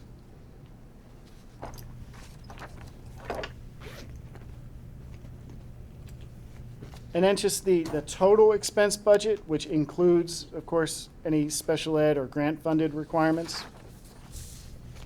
So this is the total budget. The total budget in the SU is now $6.4 million, considerably higher than it had been a few years ago, and that's because of rolling special ed into the SU. So you're familiar, I'm sure, with the salary and benefit pieces of the pie. Those pieces of the pie are a little smaller now because the special ed requirements have increased professional services, which is in orange, and other services, which is in green. So professional services, as you can see now, includes special ed contracted services, professional development, child nutrition subsidy, and then that $50,000 associate superintendent savings we plugged in here. So that piece of the pie is a lot bigger. As the note says, though, 70% of those costs are special ed, and almost half of those costs are covered by federal revenues like IDEA B. Other services are special ed outside placements and excess costs, telephone, telecommunications, transportation, all those kinds of things. But 94% of other services is special ed related, outside placements and excess costs mostly. So this distribution is a lot different than it had been, a couple years ago. Just graphically showing you the 6.6% increase and where the increases and decreases are from year to year, from the FY15 budget to the FY16 budget. You see the big increases are in professional services and other services, and they are related to special education. Professional services is mostly inclusion, and actually I shouldn't say it's all special ed for professional services, because $50,000 of that increase is the associate superintendent savings being thrown into that bucket. Another $80,000 of the increase is the child nutrition subsidy, so that's 130 of the 254. So about half of it is that, and about half of it is special ed. Other services, the increase of about $120,000, that pretty much is all outside placements and excess costs. And then you can see the rest of the requirements are pretty stable. Salary is a little lower because of that shift from the associate superintendent. Benefits, the retirement contributions, contracted services is a little down. But we will go into these in much more detail. As I did with just the SU assessment drivers, whenever you step back and you just look at the total budget, you have drivers for that too. So here you can see salaries is still a savings. Retirement contributions is still an increase. Other professional services is up 173,000. So right there is, nearly half of the increase. And I do have a slide that will break out other professional services for you. Tuition increase of $52,000. Excess costs increase of $31,000. Those are also broken out on a slide for special education assessments. You'll see the increases and decreases in special ed assessments in a few minutes. Telecommunications is a big increase. As I mentioned, we had items that were considered other professional services, software, software maintenance, and all of those things that were web-based had to be thrown into telecommunications. So that's where you see a big increase here. You'll see like software maintenance, you see a decrease. Technology software, you see a decrease. Those are some of your offsets. Other professional services, about $15,000 was moved into telecommunications. General supplies is a bit of an increase. We have wellness mini grants are in there, some increase for LEAP supplies. Those are grant funded though, so even though there's an increase there, it's not like you see those as a driver for your assessment. Child nutrition subsidy, that's an increase here. But we also talked about that because it drove an increase in the SU assessment. Grant, just Yep. real quick on salaries. So just to kind of come back to the thing where we have the waiver for special ed. So on this salaries is really not special ed. Correct. Okay. It's not, Just there's that. no special ed There's no requirement special for ed in that. there. No, the only thing that you could kind of say is special ed is Aaron, Right. and You- and our associate or our assistant, but then also bus drivers, which are funded out of Idea B. Okay, got it. So now we have 4 of the detailed line-by-line charts, and I'm just going to try to touch on a few of these, but I can circle back at the end of what I've got to kind of highlight. I'll circle back with any questions. So under salaries, the big line items, 3 big line items. 110 is certified staff. Big savings there, mostly because of the associate superintendent position being eliminated and shifted out. Support staff salaries, the increase there is a little more than what you would expect, but that's because we have additional hours that we budgeted for special ed bus drivers, which are funded out of Idea B. Professional staff salaries, 116. There was a pretty big increase in FY15 because we brought in that assessment manager, and we're all glad we did that. But from 15 to 16, the increase is a little bit more than you might anticipate as far as just the percentage-wise. And once again, I'd have to come clean and say that I'm part of that problem. And that is, we had a couple of people that had bought vacation days. So like five vacation days you could buy, and you would have less salary. Well, I think 2 of us have chose not to buy more vacation since we have a hard time taking the vacation anyway. So what that means is our salaries went up because we're no longer buying vacation time. So that kind of made that percentage a little higher than you would anticipate. On the benefit side, really minor increases and decreases with the exception of retirement contributions, which is basically the entire increase. As a matter of fact, it worked out that it's to the dollar, 19,000. That number, you've seen 2 different numbers for retirement contributions, and remember that's because in one of those driver charts it was non-special ed and non-grant funded, and the other one was total. So this is the total increase is 19,594.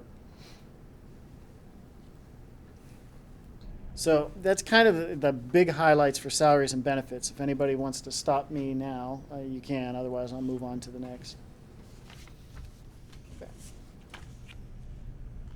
So this slide talks about professional services, and as you can see, the big number is circled, and then it's exploded out into kind of how that breaks out in detail. But to start with, I'll just mention professional education services, that 320 line, there's a decrease of 8,000, and then if you skip down to 390, there's an increase of 88,000. $80,000 of the increase is the child nutrition subsidy. Without that, you would have a $7,000 increase, and it's that's the other side of the decrease in 320. About $10,000 of Title 2A money shifted from 320 to 390. So if it wasn't for that, you would just be talking about the big increase in 330 and the big increase in 390. We know 390 is the increase for child nutrition services. 330 though, you can see the big breakout. A lot of this is special ed related. $118,000 of the increase is inclusion program and VABVI, that's Vermont Association of the Blind and Visually Impaired. Nice. Very good. A big reason for the increase in inclusion was associated with EJ though, and as part of the service plan, we realized that there's about twice as many students that are going to be inclusion program next year than there are this year, or maybe not more than there are this year, but more than were budgeted this year. Social workers is a big piece of the requirement, but it's not going up by that much. However, just a little word, a cautionary word, Medicaid funds the social workers. And we always used to have a pretty big amount of rollover Medicaid money. We don't anymore. And we're at the point now where we're pretty much only able to cover what we're budgeting. There's not any extra. This will probably be the last year that we can really just say we're funding all the social workers with Medicaid. Next year, we may have to talk about shifting some Medicaid into the general fund, some social workers into the general fund, because we're not going to have enough Medicaid money for it. So not something we have to tackle this year, but something we might have to tackle next year. Yep. Do you think that's because we're serving less students who qualify for Medicaid? No, we have increased there are two factors. One is that when ARA came in, the cost of social workers went down because Medicaid from the federal government allowed Howard Center to charge less for those services in the same way, for example, we got extra special ed dollars. And at that point in time, we increased our capacity. We had more service. At the same time, we also had a balance in Medicaid that allowed us to stay at that level of service. I just met with leadership from Howard Center today on social workers, and we have wait lists. The needs are increasing. Mental health needs are on the rise for certain, and so to reduce social workers is a tall order. I mean, just based on our need. And so we've gone through the amount of money that we have in this Medicaid pot, keeping ourselves at the ARA level of service, that we now need to talk about one of two things. We either have to pay for it locally or we have to decrease service, because Medicaid will no longer be able to sustain that level because our balance has been sort of chipped away. Thank you. And I won't go through all of the other professional services line items on here, but I did want you to see the visibility into all of the various areas. I will mention, like, executive admin services, about 2/3 of the way down. You'll see the big increase of $44,700. Well, that's because of the $50,000 associate superintendent savings that we shifted into other professional services. So that's where you see that $50,000 coming in. And the reason why it isn't 50 is because we reduced the amount for the climate survey tool. Wellness, I'll point that out too. Wellness, we're spending a little less for a model for a wellness leadership and some initiatives, just because we anticipate getting less money in tobacco prevention and EPSDT. So this is looking at maybe the wellness model a little differently. Looking at now what you'll hear this new acronym. Can I say it without looking? I can't. Community School Health Team, I think is what it's called. Coordinated. Dang it. Coordinated School Health Team. So we're looking at that new model, which is, hopefully going to be a little less money and won't drop off in any of the good work that's being done, though. Okay, moving on. Child nutrition, we mentioned the $80,000 increase in the subsidy. I just wanted to show you the chart, and I usually put this in the budget every year. It just kind of shows where we've been.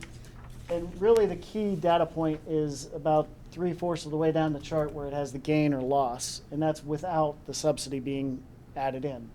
So what you can see is basically written in that call out box to the right. The losses we had been experiencing were around $100,000 or so. And then in FY11, we were able to cut that in about half. And we eliminated a position, we restructured some things. So we went from losing about $100,000 a year down to about $40,000 or $50,000, and we were in pretty good shape. And then the USDA guidelines changed. And in FY13, you can see what that did to us. All of a sudden, instead of 40, 50, we're not only back at 100,000, we're well over the $100,000 loss. And in FY13, I will say there were some one-time investments there, like salad bars and serving wells, things that we had bought some equipment to try to make this work. So that's why 13 was more difficult than other years. FY14, you can see that we tried to norm a little bit. Our loss was still significant, but not as bad. In FY15, we're hoping we might be able to chip away a little bit at it again. But, realistically, I think the new norm is going to be in the $130,000 to $150,000 range. So a lot of people have said, well, this is not sustainable. Child nutrition is getting worse every year. It's not really getting worse every year. It's different every year. We were at $100,000 losses before, and that got better. And now because now it's like 3 different levels of norm. Now we're in the $130,000 to $150,000 range. And at that level, if we increase the subsidy to about $140,000, then we ought to be good, except for the fact that we had that $179,000 loss, and we had a $135,000 loss when we had a very small subsidy coming in. So we've dug a hole that's about $225,000 deep. And so we can't just have a subsidy that's $130,000 if that's what our losses are going to be, because we need to get out of the hole. So that's why I wanted to at least be 140, because we got to at least be more than what we project. If I could do it all over again, I probably would have left it at 150 and just come back and said, I couldn't even hit 2%. I'm higher than that. But that thought came to me a little too late in the day today. So it is what it is. We project maybe $121,000 loss in FY15. We've got a subsidy coming in FY15 of about $113,000 because of that TAP balance that we put into this. So it's not going to get a lot worse in FY15. FY16, if we're still in 120, 130 range, and we bring in a subsidy of 140, then we start working a little bit out of that hole. Our auditors are probably going to think that we should make a bigger cut into this deficit, but at least we can show that we're trying to make a step in the right direction. Yes. Are you accounting for the new guidance as far as catering and in-house use of those services in that number? So that's got to bring in some additional revenues, right? Yep. That's why we're projecting in FY15 to maybe be about $10,000 or $15,000 better than we are in FY14. The very bottom note kind of gets to that. In FY15. You can't really see it, can you? In FY15, at the very end, it just mentions we began a catering service. We don't think we're going to make big money there, but hopefully we can do better than just breaking even, obviously. That would be the hope. The other thing about FY15 is that we increased the prices for breakfast and lunch. Ideally, that should bring in more revenue, but of course, anybody that knows the business model is going to say, yeah, that'll increase the amount you get, but your participation is probably going to drop off a little bit. So hopefully the net result is that we end up in a better place financially, but it's not going to be just all good news because participation probably will drop a little bit. Plus the total number of students we have is less as well. But that's where we stand on this. The big thing I wanted to show you is just, it's not like in FY10 we lost 100,000, then we lost 125, then 150, then 175. It really was 100. We lowered the bar to about 50. USDA hit us, and we're not going to, we haven't gotten any worse once that happened. We've actually gotten a little better once that one really bad year hit us. So that's the child nutrition subsidy. Marla. Question. I think it came up in Essex Junction Board meeting. I'm trying to remember. I was reading my notes before coming here, and I think someone asked on the board, what happens if we don't meet the federal requirements? Then you lose about $467,000 in federal revenues. Okay, so if you lose that and you put the child nutrition program back to where it has to break even, Yeah, I think you would end up having to reduce the quality of meals to the point that nobody would be happy with it. I really do. I mean, in order for us to, the total expense budget is total revenue is 1.3 million. Your revenues would drop to, $900,000. The quality of food, I just think, would be not good at all. Not good at all. At the time, I didn't know how much we got in federal revenues. Then whenever I did this chart, I was like, oof. but yeah. I mean, a third of our revenues comes from federal sources, so it would be very difficult. And I will tell you one other data point, and I won't tell you the SU because it's never fun being the SU that has the worst story to tell. But there is an SU comparable to us, let's say, that, bless you, is, I just found out from their business manager, they're paying about $200,000 in subsidy. So we're not alone in this. There's 198 and change. So a comparable size function is even higher of a loss than we're experiencing. Brent, have you ever calculated what's the participation rate you need to be a break-even operation? I have not, but I could. My guess would be maybe 8 to 10% higher than we are now, but I can run a model and see what that looks like. And I think that what's important to point out is that it would be an increasing number, right? Because we have a decreasing student population. Yeah. So your gross number would continue to have to be increased. But this is all, the model to stay at that $130,000 deficit is all predicated on either pricing or participation growing at a rate equal to your costs. And I think both of those work against each other. Right. Pricing works against participation. So, it may be interesting to look at where that optimal is, because I'm not sure if the hypothesis is this is where we stay is necessarily if you go out like 2 years or 3 years, declining population, pricing having to go up, dip down in participation, costs are amazing here. I mean, the cost containment in food service is unbelievable if you look at where the cost increases have gone over the course of this time period, but that also has a diminishing result at some point in time. Yeah, and back whenever we dropped from 100 down to 50, there were some pretty serious carving away. I mean, Yeah. we eliminated the kind of deputy director position completely, so there's no assistant position or associate position. We also reduced the number of hours for all of the food service workers at pretty much every school down to the level that we thought we could manage.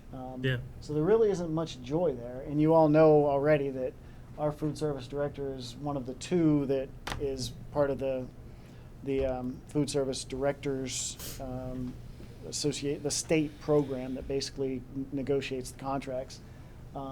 So we're already seeing a lot of efficiencies. It's hard to figure out where. Our food costs in 2010 was $519,000 with a vendor rebate of $19,000.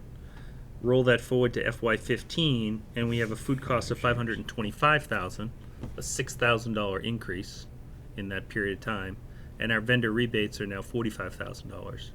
Our net cost of food over those 5 years has gone down. My household has not experienced the same trend. Yeah. But you don't have and you have the declining same number of enrollment. kids. Yeah, and I'm pouring less milk than we are here. So I mean, it's just it is an amazing story of cost containment, but that trick of participation and pricing working against each other, those are going to be tricky for maintaining the growth of revenue. Yeah, and I can come back and tell you roughly what the percentage would need to be, but I mean, you know that it's not as simple as that because you get a different level of reimbursement if somebody is Yep. free, reduced, full price. You also have the option of students can buy the kind of upscale meal that even would be more, more of a profit, if you will. But I can certainly kind of give kind of a rough order of magnitude on what that percentage needs to be. On the flip side of that, how much would you have to raise the cost to break even? And of course, that's going to be also a difficult calculation because you have to assume some people aren't going to buy. And so then you have to keep raising the cost. Yeah. And right now our cost is, because we increased, we're getting closer to kind of like the standard price out there. I think we were a little low before. And we didn't want to do a bunch of increases, especially after bringing on a new school. We didn't want to just come in and then raise the price 50 cents, So we've been slow with our increases, and I think we're pretty close to maybe what the state average would be for pricing. Okay. Can I ask Before you go, Yep. When, seeing as I haven't been, my fourth year back on the board, I'm just wondering, how can you run a deficit in a program like this and get to this level? I mean, wouldn't the board have had a policy that you're going to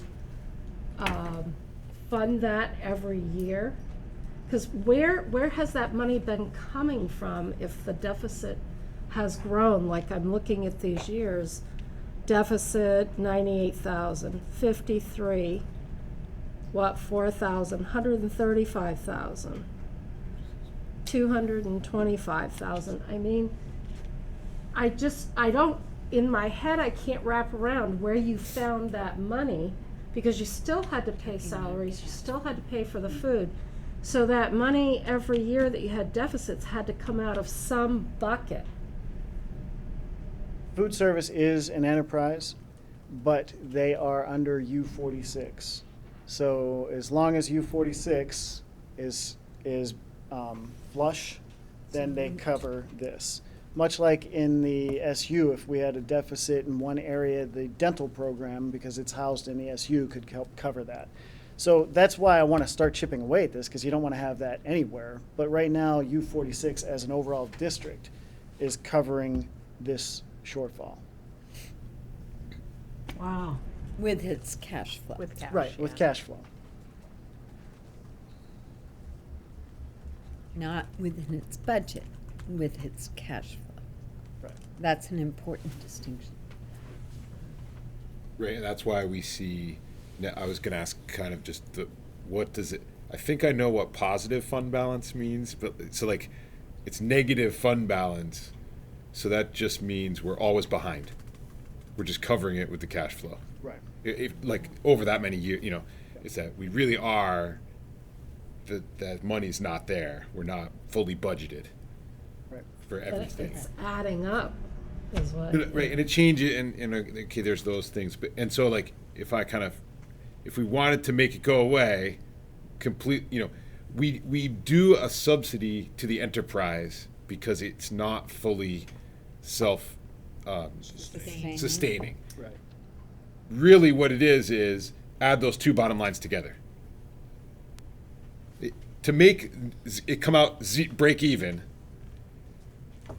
by means of injecting money, we each of those years you could increase the subsidy by the lower number, Yep. and it would just go to zero. It would be break even. Yeah. I mean, now looking back in retrospect, just to do it, like that's what the subsidy would have had to have been for all those years to just make it come out zero. Yeah, and this hasn't, I know that it looks like, well, for more than a couple of years it's been this, but in history, it's not really a long-term thing. It's only been in the past few years that we've really seen this. Yeah. In FY13 is when things went south. So, and we didn't Not know up to that until 4. the end of 13. Yeah. So really, it's a fairly new thing, and that's why I'm Yeah. trying to bump up the subsidy to try to get back at it. And once again, that's why I was thinking, maybe I should have left it at 150 and just come in at, 2.2% instead of 1.99. But we can talk about whether we should do something like that in just a couple of minutes. I think, to also to maybe fill in around that, because that hangs, it certainly hangs for U46, that this is something that we're helping exist. This is what we want to do. I mean, that first deficit came in the introduction of breakfast at the K-8. That's right. Um, And then the and elimination the of wellness soda. and the elimination of soda. So what we've wanted, we to, wanted do to do. has created this. I mean, this has been school board policy has created this deficit. Then the FDA came in and helped us by changing the guidelines dramatically, which I think everyone supports. To kind of not be one of those 60-minute food services that show up and they're, it's breakfast pizza and lunch pizza and lunch snack, pizza snack and so forth. So, a lot of our ideals are happening here. We just haven't found the equilibrium to kind of get some consistency of operation because it keeps changing. But we haven't quite, figured out the exact business model. Some of this business model is down to the Donahue household is a 1 day a week purchaser of school meals. That's affecting participation. So participation. Some people are doing it for economic reasons. Some people are doing it so they can continue to send in the food they choose to send in that may not be available through our food service. There's a whole host of reasons. I guess that's just the thing. I mean, we've decided to do this. Getting rid of soda, doing Through breakfast. the other policies that you've made. Yep. Right. Yeah, soda was a killer. That was really big. That was probably a $100,000 revenue line right Well, there. and soda affected our athletic budgets and capital budgets as well. So it sounds like we have a lot of questions around participation and how we can see a better balance here.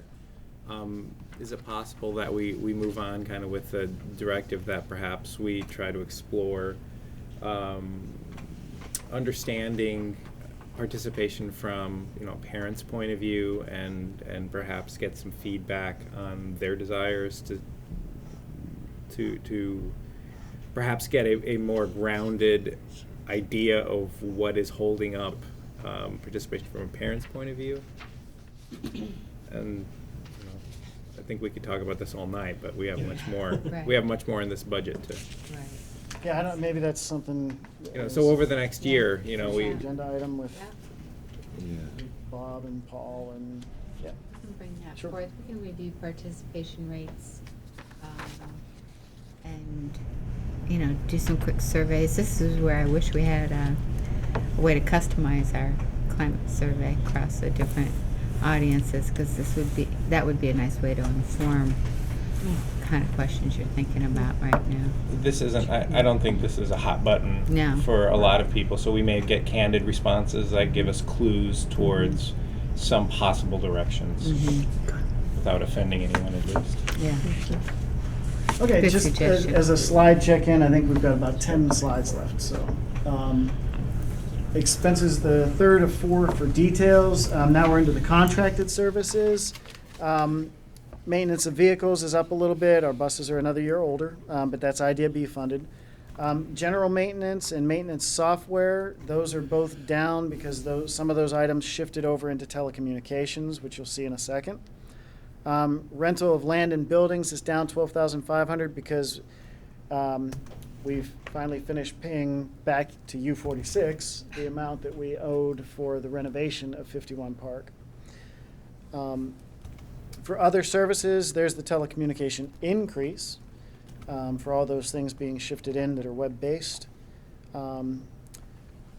Tuition, other Vermont schools, that's outside placements. Excess costs is at the bottom. You'll see that broken out by district in just a minute.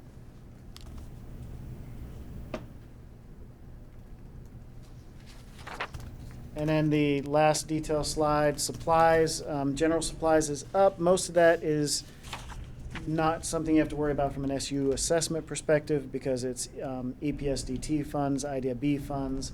And then we did have a little bit of money that's probably shifted from equipment into supplies because the threshold is higher. It's now, if something costs less than $1,000, we can't call it an equipment item, it's a supply. So you'll see that's a little further down, you see equipment went up $16,000. In actuality, it would have come down about $4,000, but there's a couple of requirements that are high ticket items that are IDEA B, special ed IDEA B related. Utilities, you can see it's bottom line, it's a wash. It's a little bit of an increase for electricity, a little bit of a decrease in natural gas. But those are your big things. Hardware supplies are now under supplies, under $650. That's an increase of about $5,600. And a big piece of that is a new switch at the central office for $4,300. And we'll talk about that in a minute too. And then tech software went down because it shifted into telecommunications. So the special education assessment. So these are the budgeted amounts based on the service plan, which a lot of things can change between now and July of 2015. But we will assess based on actuals. So this isn't like the SU assessment where whatever the number is on here, that's what I'm going to take from the districts. This is what we're budgeting for. This is what you're going to see as a cost in your district. But the amount that we're going to actually charge is what we see as an actual expense. So once again, you can see in Westford, bottom line, the special ed assessment is going to come down $41,000. And I mean, you can see there's 330 is up. I think we budgeted. The VABVI is not a new requirement. I just had it in a different place last year. So that's kind of misleading. It's not really that much of an increase. Outside placements is coming down. It's a little bit of a lower requirement we anticipate. High school excess costs is up about $31,000. So that's the amount that you pay to high schools that you send your high school students to that require special ed services above and beyond just a regular tuition amount.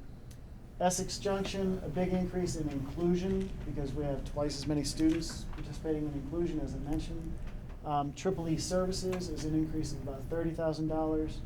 You know, we don't have enough capacity in the LEAP program to accommodate all the kids, so we have to contract out for some help there. Outside placements is a little bit lower, we're anticipating. In U46, a little bit of a higher requirement for inclusion, but a very significant increase in outside placements. You know it's pretty significant and the requirement is pretty high whenever I can actually give you numbers, because I can never tell you anything about special ed because it's always under 10. But here we're talking about going from 15 to 23 placements. So that obviously is a pretty big number. And there might be some changes between now and next school year, like I said. But that is the overall. If you added those three up, the increase is about $274,000 budget to budget.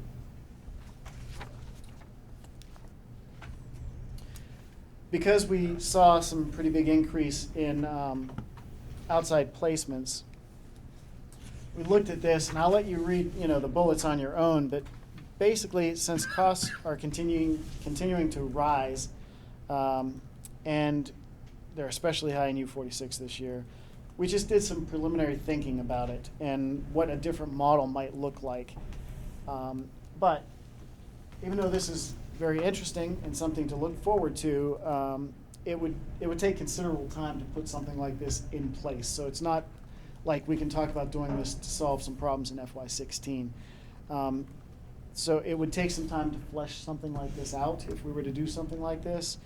And I think you all know that the big issue is that last bullet, space. I mean, we would have to find some place to house something like this. Could this be something interesting to look into?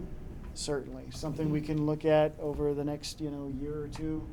A therapeutic milieu in-house might save us some money. But as Aaron was mentioning to me earlier today, long term, this might be a savings, but it would take a long time to get to a break even on this. I mean, if you're looking If we at- were to create space, Yeah.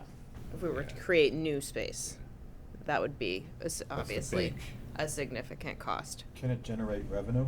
It could generate revenue. That is a possibility. We certainly would not ever be able to build one program that would be able to meet the needs of all of the children who are requiring this level of service. We have kids all the way across the system, not just at the high school, who are in outside placements with a variety of different needs and a variety of different disability areas. But we certainly could provide service to a group of them for less dollars per year. We would need to think about the overhead, though. So if I was just talking about staffing to do a design of a therapeutic milieu, and I were to take the money that we spend for a group of kids in outside placements, I could easily make that argument and show efficiencies. The costs come from the physical overhead that would be required in order to provide a level of space that would be sufficient to support a program like that. You can offer your program to other districts and they can pay you to serve their students. Burlington has a model like that where they have a program called On Top that is a therapeutic milieu. They have it co-located with a program called Horizons, which is similar to our ACE program at the high school. So there are models out there to look at. We have a lot of expertise in our system to do this kind of work, and I have a lot of confidence in our ability to build something that would be meaningful and would meet the needs of students. The question is space, capacity, over time around savings and what that means. We're in the very beginning stages of having these conversations. So seeing the costs at 22% of the total SU budget, I'm more interested in seeing how that's grown over the last 5 years and where the projections are for the next 5 years. Is this a number that we're seeing recently accelerate? Is this something that's been steady over time? Like, can you give us some concept of what to expect? We would need to pull the numbers over the last 5 years into one number, because remember, this is the first year you've seen it in that sizable dollar figure, because what you've been experiencing is having it into individual budgets and watching it grow by district rather than a whole SU. But we could recreate that. We could do that. It goes up and down. Essex Junction in particular, there's been years where we've had an $89,000 budget line for outside placement, and then we've gone in the same year where we budgeted that up to $250,000, and then come back down. So it's because we're talking about so few students, particularly at Westford and in Essex Junction, it's very difficult to trend that data because of the N size. The high school is a little bit easier, and I would say that we have steadily increased at the high school over time, and that trend would, I expect, be pretty clear. The acuity of mental health issues for our children, that is up for sure. And so while there are number increases, I would also say that there are acuity increases. And we are having an increased number of folks move into our system expressing very distinctly that they move here for purposes of this school district, which is wonderful. They have confidence in our service sets and our systems and our ability to meet the needs of students.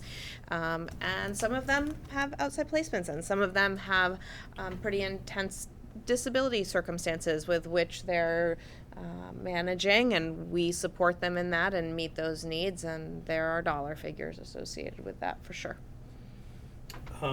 In the stupid question category, this is net of revenue, right? 200.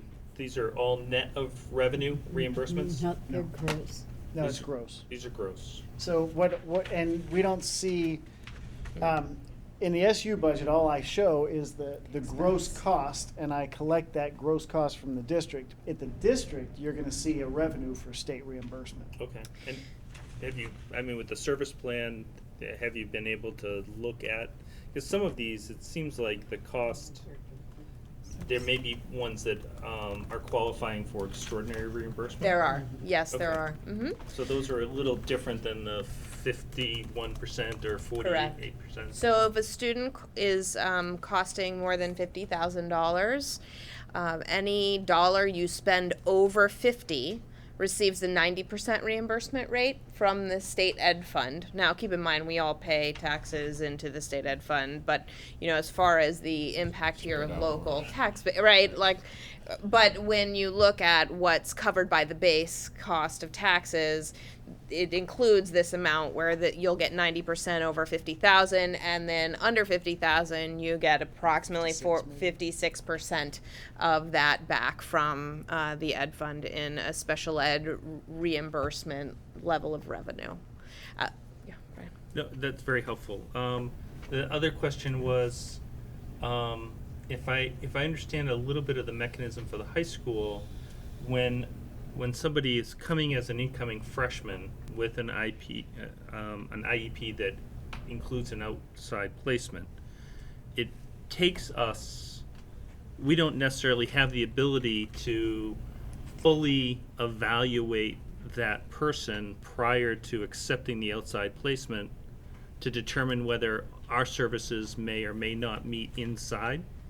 We do assess that for every student, and whether they come from Essex Town, where we are not I'm not the overseeing LEA, or we're talking about the Junction. I mean, I have a better feel for the kids coming in from the Junction and from Westford into the high school, and looking at those kids, although you obviously wouldn't be paying for Westford. But we look at all students coming in. We have a process by which we meet regularly with Essex Town, and we are always looking to reintegrate students who are in outside placements back into our programs. It's unusual if a student is in 8th grade in an outside placement, that reintegration would take place in a 9th grade year into a building of 1,300 kids, right? Okay.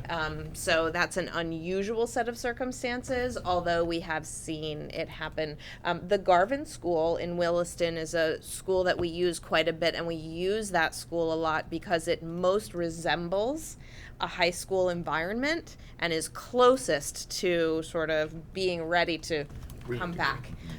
And so we have, I can tell you, we have 11 kids because it's over 10. We have 11 students within that school itself. And it's the net amount to our budget cost that goes into our educational spending. As far as education spending, yeah, your education spending and your education spending per equalized pupil will back out the state reimbursements for special ed, right? So $49,000 placement in general ends up being about a $25,000 district cost in A little net less. educational spending. Yes. A little less. Yeah, a little- 24, More or less. 23, 24. 23, 24, yeah. Okay. Helpful. Thank you. Marla, just have a comment or question? No, I was just thinking years ago, Martha probably remembers that when we tackled it, I can remember Frank Murphy, the behavioral issues hit the district, and we started banding with other districts and came up with a program. Wasn't that the Garvin now? That is the That Garvin is School. Garvin, Yeah. Marla. That is it. That was way back That is it. when. Yep. We continue to have conversations like that at a regional level. We are not alone in experiencing this challenge. Okay, I'm kind of running out of time, or I have run out of time. The good news is the revenues will go much faster, so there's, like I said, 25 slides, here's slide 20. So on the revenue side, we get most of our money from SU assessments and special ed assessments now. So 82% of the money coming into the SU is either SU assessment or special ed assessment. The rest of the revenue sources are described at the bottom of the sheet: title funds, IDIB, Medicaid, tobacco, and local, we have fund balance and E-rate. So from budget to budget graphically, the SU assessment is up about $60,000. That's about a 2% increase. Special ed assessments are up $274,000. That's probably about a 15% increase. The rest you can see are pretty much level, with the exception of local, which is that increase in fund balance because of the associate superintendent position. And then the line by line chart, everything on one graph. The assessments, we already talked about the SU assessment, the special ed assessment. So if you move on to federal, Title I and 2A, those are both showing a little bit of a decrease just because we continue to project less money there. Title III looks like a big increase, but if you remember last year, we said, or I think a couple years back, we said we're not going to budget Title III in the general fund because it crossed fiscal years and it was really messy. But now Title III is going to be aligned with fiscal years. So that's why you see all of a sudden there's like, wow, there's an increase of $15,000 in Title III. Not really, it's just that we're showing it in the budget again now, which explains why there's like $15,000 increases in expenses too, because we're projecting the revenue and expenses for Title III, which has to do with ELL. Idea B, you can see we're pretty much at about the same level since FY14. But that we have sustainability questions for Idea B too. Not sure how long we're going to be able to cover all of the special ed requirements that we currently cover with Idea B in the future. But for right now, we're hoping that we have got at least another year out of it. Medicaid reimbursement, I mentioned that for social workers. And once again, not sure. Hopefully we'll have enough for one more year. Locally, we'll talk about the fact that extended school year, we're cutting back on that in each district, trying to shave back some money to be able to fully support social workers. No state revenue. Local, you see the big increase for fund balance. E-rate should be about the same. And really the others, you don't see much as far as a change as far as increases or decreases are concerned. The fund balance, this is just showing you the calculation of it. We finished FY14 with about $80,850. Last year when we built the budget, we used pretty much all of the money. We had $16,004 available to us. We used $16,000, so we only had like $4 more to add to this year's balance. So the possible amount is $80,853, and I'm just recommending that we use $80,000, basically just rounding down to the nearest $1,000. And of course, as you saw, I'm applying the full increase from 16 to 80. I'm applying that full increase to the child nutrition subsidy. And the last slide, the summary. So once again, coming full circle, the expense budget, 6.6 increase, mostly related to special ed, and then the child nutrition increase. The district assessments, child nutrition is a big piece of that. The associate superintendent savings helped out a lot. It absorbed basically any inflationary increases, any benefit increases.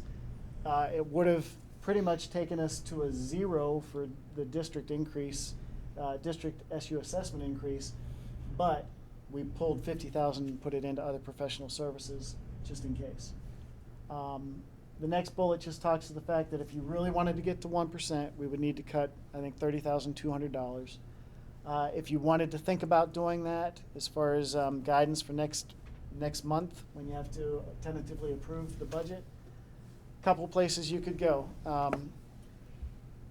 You know, we put $50,000 from the associate superintendent position into other professional services. We could reduce that $50,000 amount down by however much. What was the execution there this year? How much of it did we spend? Yes. I would guess 30 to 40, but I mean, that might be a little on the high side because one thing that we did that we don't have to do again was the superintendent search. That was a decent amount of money that we spent out of that. So, you know, 30,000 maybe would be enough. Maybe should be enough. I would start getting nervous if you started talking about cutting it below 25. I would want at least $25,000 there. But you could tell me to drop it from 50,000 to some lower number. The climate assessment tool, that survey, we budgeted 10,500, I think, in FY15. In FY16, I don't think we're planning to do any kind of survey. Last for the 3 years, so this will be your break year.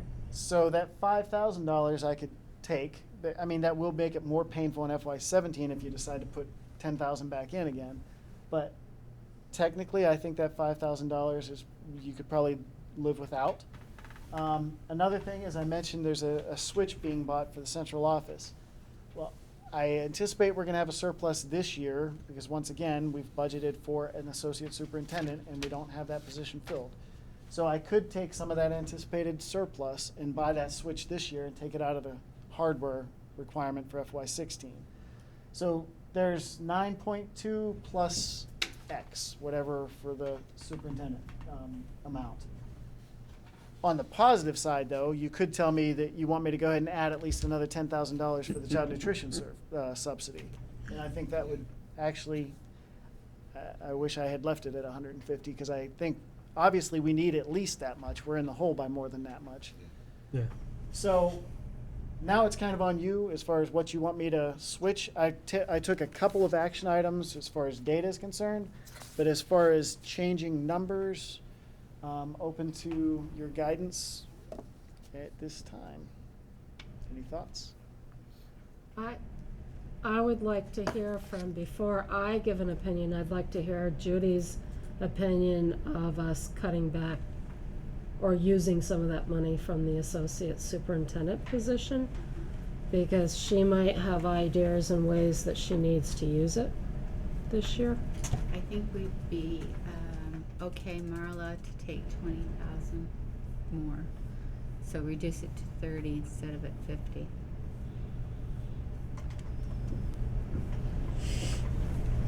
So, although it's an off year for climate assessment, the entire concept around budgeting more than the amount needed was to keep momentum around training, preparedness, implementation, professional development. Mm-hmm. I'm curious how that's been executed in the last few years, if there has been a demonstrated need for that money or not. And I think that's a question that probably goes back to the individuals at each school who have been doing the administration of the climate.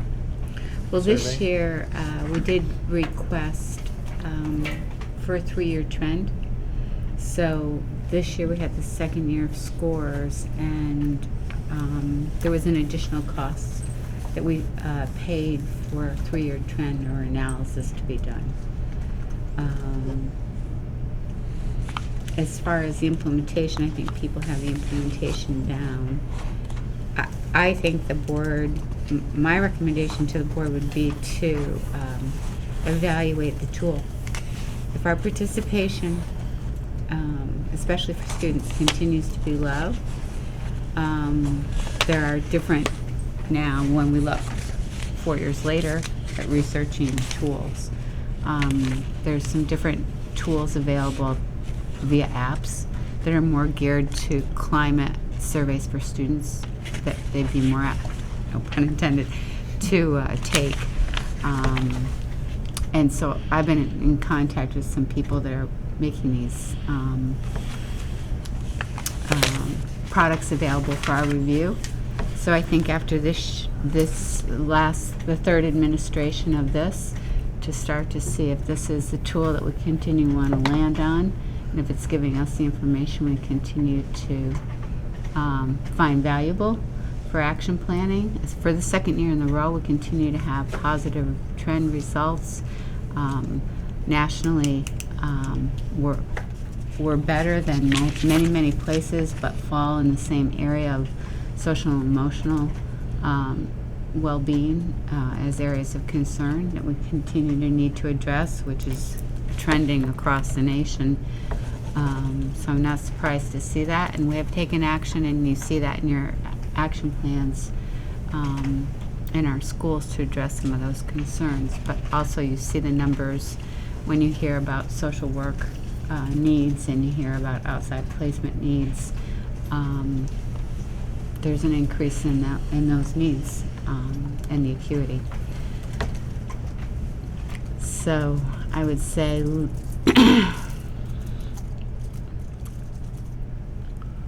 I think we could reduce that by 5 for this coming year, and wait to see what that trend tells us, and then make some decisions moving forward. Yeah, I think part of the concept behind the 3-year administration and then a wait is simply that the turnaround time to incorporate results into an action plan and see any appreciable change really does require several years. So an evaluation to me would be premature prior to seeing having it gone through full circle and Absolutely.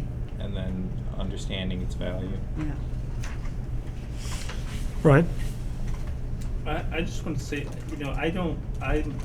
I'm losing the 2%. I see it there, but it's about the only time, each one of us are going to talk about the SU assessment as a district, and none of us are having a 1.99% increase. Some are 8, some are -2, some are +2. So I feel like it's Artificial? yeah, it's just a pick. Well, thanks, I feel better now. I think it's Yeah. try to keep the lowest SU assessment that goes to districts, but there are obviously there's a number of things that are outside of your control, like certified staff, a number of computers, and so forth. So, I kind of look at like what's the impact on the districts, and is there a way to lower that impact on districts? The 2% for me, we could just end up. We just have U46 have a lower one, and we could get to 2%. It's not what I'm advocating, but I just find the 2%'s just out there. It doesn't feel like the number we'll be talking about. Right.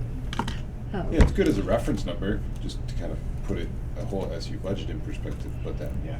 Right. However, that $60,000 that the 2% represents does get distributed into our local budgets in various ways. So if you reduce the 60,000, you reduce what's in our local budgets. I would just say that I don't know that paying for the switch with the FY15 surplus makes good sense, because I think we see that whatever 15 surplus there is going to be needed for the nutrition subsidies. So it seems like short-sighted to make that change. The professional services placeholder, maybe we can take 25. We just have to know that if we suddenly decided we needed an associate superintendent, we'd take a big hit. And personally, I think taking the 5 for the climate tool makes sense. I would say for the switch, the only reason why I was thinking about that is this year we're making a big increase in the child nutrition subsidy, from $60,000 to $140,000 or $150,000. So that big increase we needed to kind of absorb with some fund balance. But in FY17, we won't be making another big increase, because we'll just be keeping it there. That's why I was thinking maybe we could. But you got there with $80,000 of one-time money. Yeah, 64,000 Or increase. Yeah. 60. Wow, I thought it was 80, but whatever. So you've got to keep it at that level. You've got to have fund balance, right? Or assess the 2 districts a lot more money. That's all I'm saying. I guess where I'm at with any of those, because that's what you always do, which is great. The suggestions for, okay, what could we look at is, but where I'm at with any of those, like those 3, or any other thing that anybody could come up with, is I wouldn't want to drop it. I would just want to put it in the subsidy, because anything we drop at 5,000, 10,000, whatever, pales in comparison to the amount we're in the hole. Yes. Right? So like all we're doing is like, we'd be trying to keep some artificial number lower to keep it a lower number that goes into our individual district budgets, right, is what the effect of trying to cut that down a little bit more is. But really that's just perpetuating the living with beyond our means. I mean, it's like the Donahue, like the Kemmerer household, I can't do that. Like, I can only do it for like 1 month, and then after that I get caught. Like, you know, I can't live beyond my means, you know? Like, so like, ultimately we gotta dig ourselves out of that to budget well. You know, to really budget well for what we're spending, what our policies said we wanted to spend. So like, if we want to cut one of those things, then I would want to put it in the, I'd want to put it in the subsidy and keep the number the same. Right. And then we'd be in the position of, in future years, reducing the amount of the subsidy, which would be easier budgetary. Easier, right. Right. Keep in mind, Mark? though, this does come at a cost of 8+% to the PC, which may be a very difficult dollar amount to absorb this year, right? 2 and change for Excellent. Westford is going to be a Ouch. difficult dollar amount to absorb, so we have to find the right balance to make the district budgets fiscally responsible to citizens while still maintaining the responsibility here. And I think that trending that you're seeing is the most important data point to give us some concept of where we need to be in removing that deficit. Well, That's the guidance we need to follow. I mean, one thing I'd say on the EJ, because that's the most extreme, is that there's a number of ways to treat that 64,000. By putting it into the lowering the 140 down to 76, you basically gave both U46 and EJ the same amount of pay down on that dollar, though we have different percentages. Do you follow me? So you took the 64 and you took it. Those percentages. Well, it came right out to so that we started looking at a $76,000 cost that we were then going to allocate across both districts.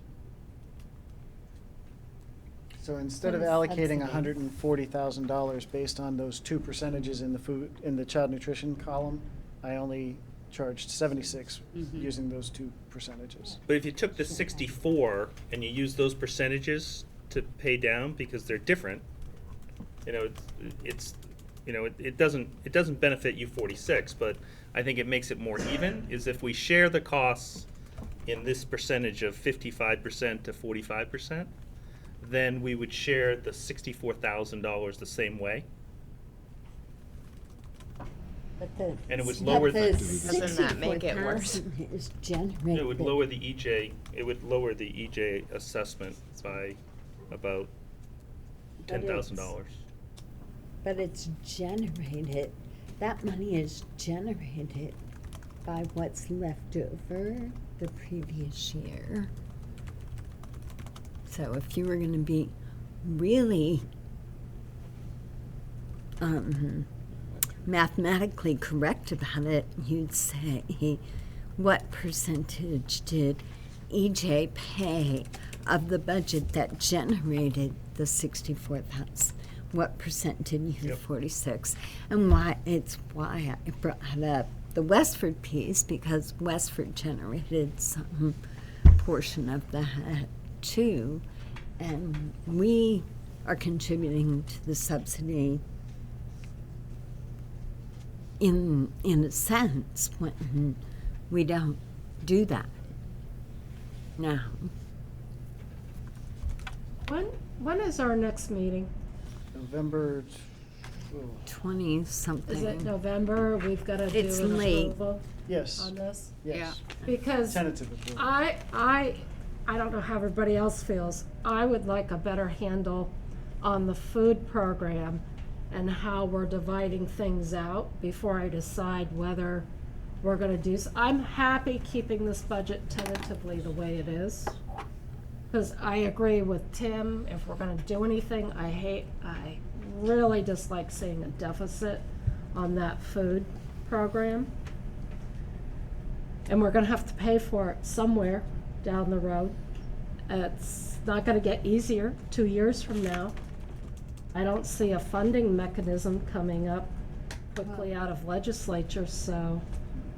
Well, he just told you though that the prices have been raised, so. I'm sorry, what? The prices for meals have been increased this year, so we don't know yet what that will, Impact participation or revenue. or revenue. Right. So November 17th is our next meeting. It's Oh, only it's the 3 weeks. I was thinking it was at the end. There's, Yeah, go ahead, Jack. there's one bit of data I didn't see here, Grant. Thanksgiving week. And we see it in our districts when we see our district budgets, but I'm looking here, 46% of our expenses for the SU are in salaries and benefits. And the only real position I've heard talked about tonight is what are we doing with the associate superintendent position?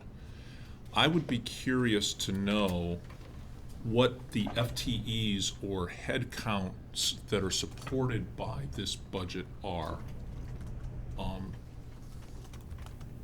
We see it in dollars, but I don't know if this is 100 people, if this is 10 people, if this is, I can kind of approximate, but again, as I look at, and I'm, Right is it there, is that in It's this not, chart? no, it was in backup, because I Is it didn't. backup? Yeah, Okay, so, maybe that's why, so if you've got it, that's great, and I maybe can I put need it in to take a the, look I at can that. put it in the main Okay. briefing, for next time, but, yeah, I had just finished this up today. I think it's all accurate, I Okay. just didn't want to throw it in without looking at it. Then I'd like to.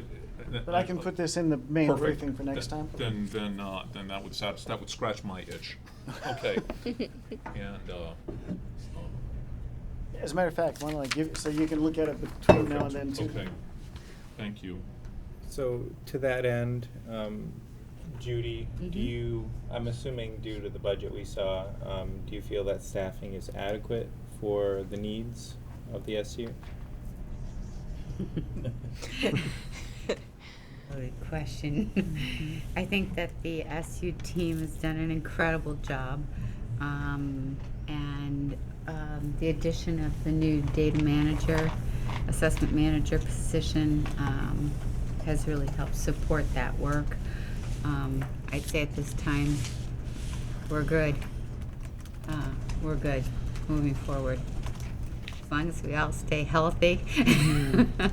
It's you know, and I like the opportunity to say it's an incredible team. We work really well together, and it's highly collaborative, and I think that we're pretty effective and efficient in how we're doing our business. So I think Grant captured it pretty well as far as staffing is concerned, and I agree that that's the number we're looking at. Okay.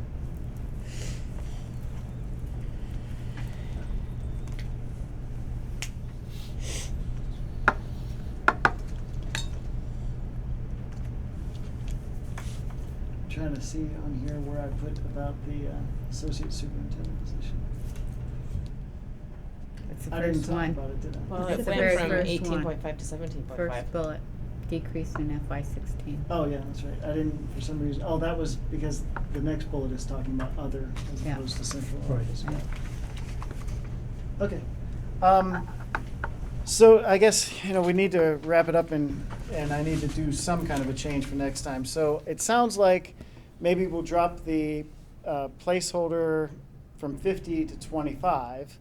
I'll eliminate the climate assessment tool, so that reduces us by about $30,000. But it sounds like we may not want to just put that whole $30,000 savings to just reducing the assessment. It sounds like we want to take some of that 30,000, at least some portion of it, and increase the child nutrition subsidy. Are we thinking like half? Apply half of it to reduce SU assessments a little bit more, and the other half to, so I'd get the child nutrition subsidy up to like 155,000, which I'd feel a little better about, to tell you the truth. And the SU assessments would be decreased in everybody's area, at least somewhat. Could we see the impact and then decide on applying based on where the impact numbers lie? Could you show it, right, could you show it if you put the whole 30 toward reducing assessments, then show it if you did 15 and 15? I could show it next time, I'm just a little concerned. That's what that I'm next- saying. Yeah, no, I mean, I could do it next time. My concern is I'd be showing it to you and we'd need to approve the budget at the same time, which is a little, I can tell you. Send it to us ahead of time. What I was gonna say is, if I cut by 30,200, the EJ assessment would drop 11,448. U46 would drop 16,864. Westford would drop 1,888. So basically, those three numbers I gave you, cut that in half if you were to apply half of it to the child nutrition subsidy. Gotcha. So like for Westford, if I applied it all to just the SU assessment, your number would drop 1888. Right. And if I apply half of that into child 900. nutrition, it would be $999. $999? Yeah, For Westford's Westford. Westford's Westford. increase is only 5,100 They have small numbers. overall, so it would drop by about a fifth, which is $1,000. You go that direction. I'll go this way. Don't you wish? I personally Different would world. like to see the subsidy, the food nutrition piece go down if we're gonna cut. 20%. To apply it. At least half. Because at some point, our district is going to have to pay for this. And it's not gonna get easier. Yeah, I'm not worried about the explaining for EJ. We're the I'm worst not. ones. We have to explain it. I can't explain having negative carrying deficits. I can explain that we gotta pay for what we're spending. Right. Well, It's I'm paid just money. gonna say that in Westford, we're gonna face a totally miserable budget year. So Everything helps. every little bit is gonna help us. Yep, and Marcy and I are working on that. So I guess just the only thing I would ask, it sounds like I've pretty clear that I'm gonna reduce the budget by 30,000. Is there a sense on whether, at least for the slides, you would like to see me split that between the two pieces, or whether you want me to just put it all on child nutrition? Show us both. Goes for split. The split? I want the whole thing. disagree. I'll just say I disagree with splitting it. And you'd rather see it all not be applied to the subsidy, Right. correct? The 30,000 or the 30,000? But we can- $30,000 cut, not be applied to the subsidy. We can move forward with the 64. Yeah. What about everybody else as far as I- viewing it as a split? Or I need to get a, You want to just go around the table and get opinion Yeah. one by one? Just Yeah, we'll do everybody that. say. Marla? Yeah. so basically show it as a split, or I just show either it as want the complete? budget to remain like this, or any cuts we do go towards food subsidy. I'm undecided right now. Undecided. Jack? I guess I'd like to see the split. But that doesn't mean that's what my final position. Correct. Okay, it's, I That's, just, yeah, okay. there we are. Correct. Well, for me, I would prefer to see it, whatever we cut gets applied to the subsidy. You know my position. Yes. I just wanted you to say it out loud one more time. Okay. Oh, I, I'd like- I have, Well, I know what it I've is. had the whole 30,000 used for reducing district assessments. Okay. That's my opinion as well. I think we're at a challenging point now where we're going to need to show that in our district. Okay. Tim? I'm at the split or the whole thing to the subsidy. get out of the hole. Here for both. Okay, and then Brian? I, I'll take either of those. yeah, I see it as a compromise to move the 30 towards the general assessment reduction. There's 64 of tailwind that we've got in the assessment, in the pay down. So I could compromise with another district to do it with the split. So basically, putting all those things together, it essentially comes out to averaging out basically the split. Well, Scott didn't Well, and the undecided guy. Yeah. even. It's a that's NA. where it's going to come out. You've got it Yeah, with the we'll vote on it splits. next. We don't need to keep going. Right, so we're good. Right. It's Is a place that- to put it, and then we can vote on it next time. Just so there's not like 3 sets of slides, what I'll do is I'll do it based on a 50-50 split, and then what I may do is just have a little table that shows the SU assessment breakout in all 3 scenarios, but this overall slides will show the split. Yeah. Okay. Okay. Okay, well, thank you very much. And Oh, yes. I just want to reserve, I think absolutely at the next meeting, we can, because we're talking about now the inflow back and how that goes down. The budget could be approved to a great degree with, as far as our work, Right. then there's more time before our respective boards get their work, but our work seems like if we approve an expenditure Yes.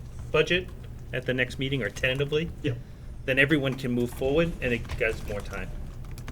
No, because we have to know what the assessment is. In December, Yeah, December 1st. but not November 10th or the 17th. 17. 2 weeks. Hardly Okay. much different. Good. Thank you, Brian. Thank you. You have anything, you're all good? I'm good. All right. Thanks, All right. Aaron. Thanks, Grant. Let's move on to second reading of the wellness policy, J10. I move we approve the wellness policy at second reading. Okay, I have a motion to approve the Second. wellness policy at second reading by Martha. I'll second. By Brian. Got copies and. You got it. Any discussion on that? Okay, all those in favor of approving the wellness policy at second reading, say aye. Committee one. Aye. Aye. All right, all opposed?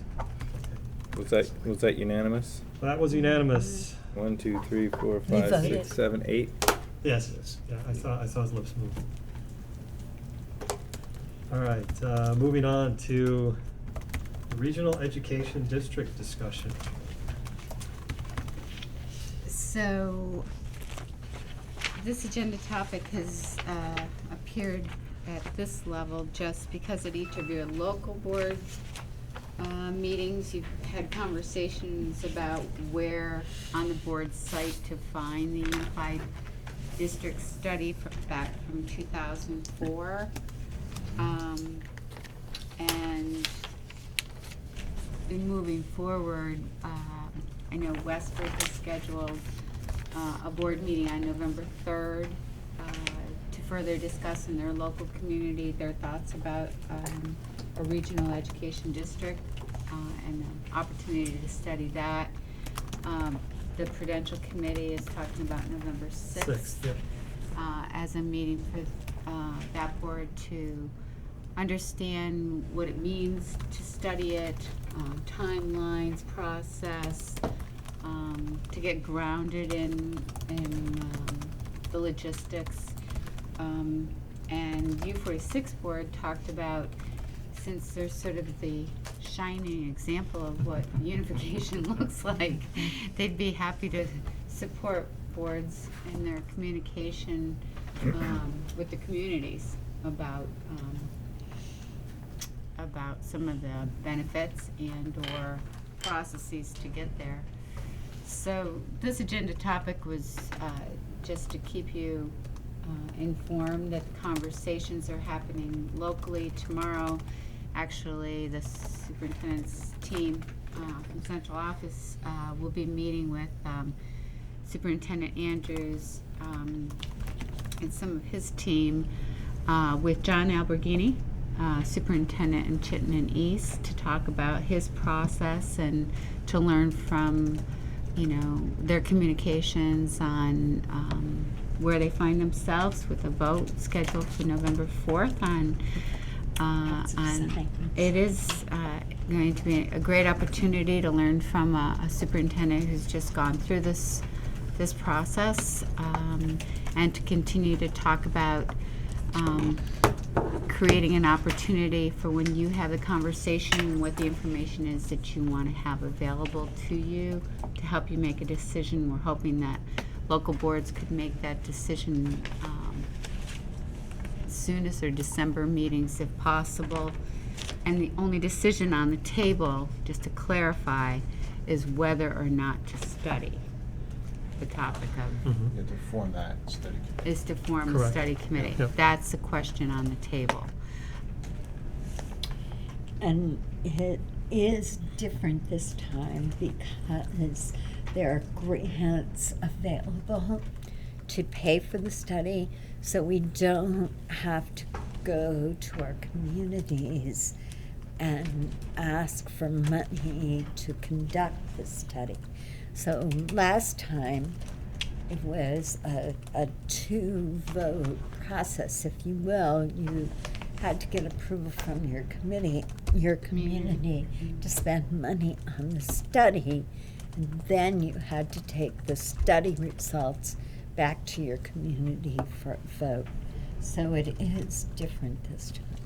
Yes. There's actually, I think that's a slide we're going to be creating on what's different, not only in the study, where we're uniquely positioned to qualify for approximately $300,000 of grant monies, because we'd be eliminating an SU and an SD. So the other piece is that in the first year being formed, and the date of when we would need to be formed is July 1st, 2017. During that year, there would be an 8 cents tax reduction. And then the following year, followed by 6 cents the following year, then 4 cents and 2 cents. So the legislature, who at the time, some folks who were a part of that study committee saw the legislative need to create incentives for communities to want to move in this direction. So the incentives are new to us, and other laws have been enacted, like Act 77 and school choice, and the Act 153, where you have to move all your special education to the SU level. There's a lot of different moving parts legislatively mandated to try and look at another form of governance. So that's the kind of information, and what we'd like for the board chairs to do is, if there's questions from your board that you specifically think would be helpful in advance of the November 3rd meeting or the November 6th meeting, send those to your board chairs, and then you could send them to us, and we'll make sure that information, if we can make it can get it available in time, will be a part of those presentations to help inform both the board and the community. Mark? Tease. One other difference between when this was studied in 2006 and today is that the requirements for unanimous approval from all joining districts are no longer the same. Correct. So it would be possible to have one community not vote in the affirmative, and they would not join that unified union. Correct? That's interesting because Westford never, the unified union could have been formed without Westford the last time. We were advisory. We were not. I see. What's the other Required. word? Required. Oh, yes. This time, I think you certainly wouldn't do it with Westford and Essex Town or Westford Correct. and Correct. And Essex Junction, because that just wouldn't, it wouldn't make sense. You wouldn't be accomplishing the goal. Right. And the goal is to create a pre-K-12 school district, single school Yeah. district. That's what a red Right. regional educational district is. Well, we're saying that, I'm saying that the rules are different. I have no idea whether or not Essex Town and Essex Junction would have an opinion around what they do if Westford Right. chooses one way or another, right? That's a question for those districts to ask and answer. Right. Just making sure that Mhm. everybody knows it's no longer, It's not. it's Right. no Right. longer Right. the It's not same, required. the same It rule doesn't set as before. defeat the Right. formation, although those two communities, Essex Junction and Essex Town, are necessary, whereas Okay. Westford is not. What Yeah. happens to CCSU, let's say Town of Essex and Essex Junction agreed to do this? So that means the Union 46 board dissolves, the Correct. Prudential Committee dissolves. Where does Westford go? Do they join another, because there's no longer going to be a CCSU. That's a good question to have answered. There Because has been discussion in the legislature about allowing a community, and I think it might be in legislation, allowing a community in that situation to purchase services, and I think that's what has been discussed with Huntington in the Chittenden East discussions. So purchase superintendent services, but, then all the questions rise about how would that be charged and, all those. and you don't get a things. vote Right, on how the schools are run. or who the superintendent is. Correct. Well, we'd get votes on how our school was run. How but your we school is wouldn't run. we wouldn't have any say in who the superintendent is or their evaluation or Right. any of those pieces. So we'll learn more tomorrow from Superintendent Alberghini on that question, because has a community in that situation as well. Do we know where Essex Town is? They're in the preliminary conversations as well. They're Yeah. meeting They're tonight. meeting Yeah. They're continuing to be open to the conversation. And tomorrow, when Superintendent Andrews meets with us, we'll continue to Right. talk about what kind of timeline makes sense. I will say I do have a sense of urgency around the timeline, just because It's defined. it's very Right. defined. Very defined. It has to. And when you After work- July Voted 1, on November 2017, it's 16th, done. Effectively. Right. If you want the incentives. If you want the Right. incentives. Right. Right, So- yes.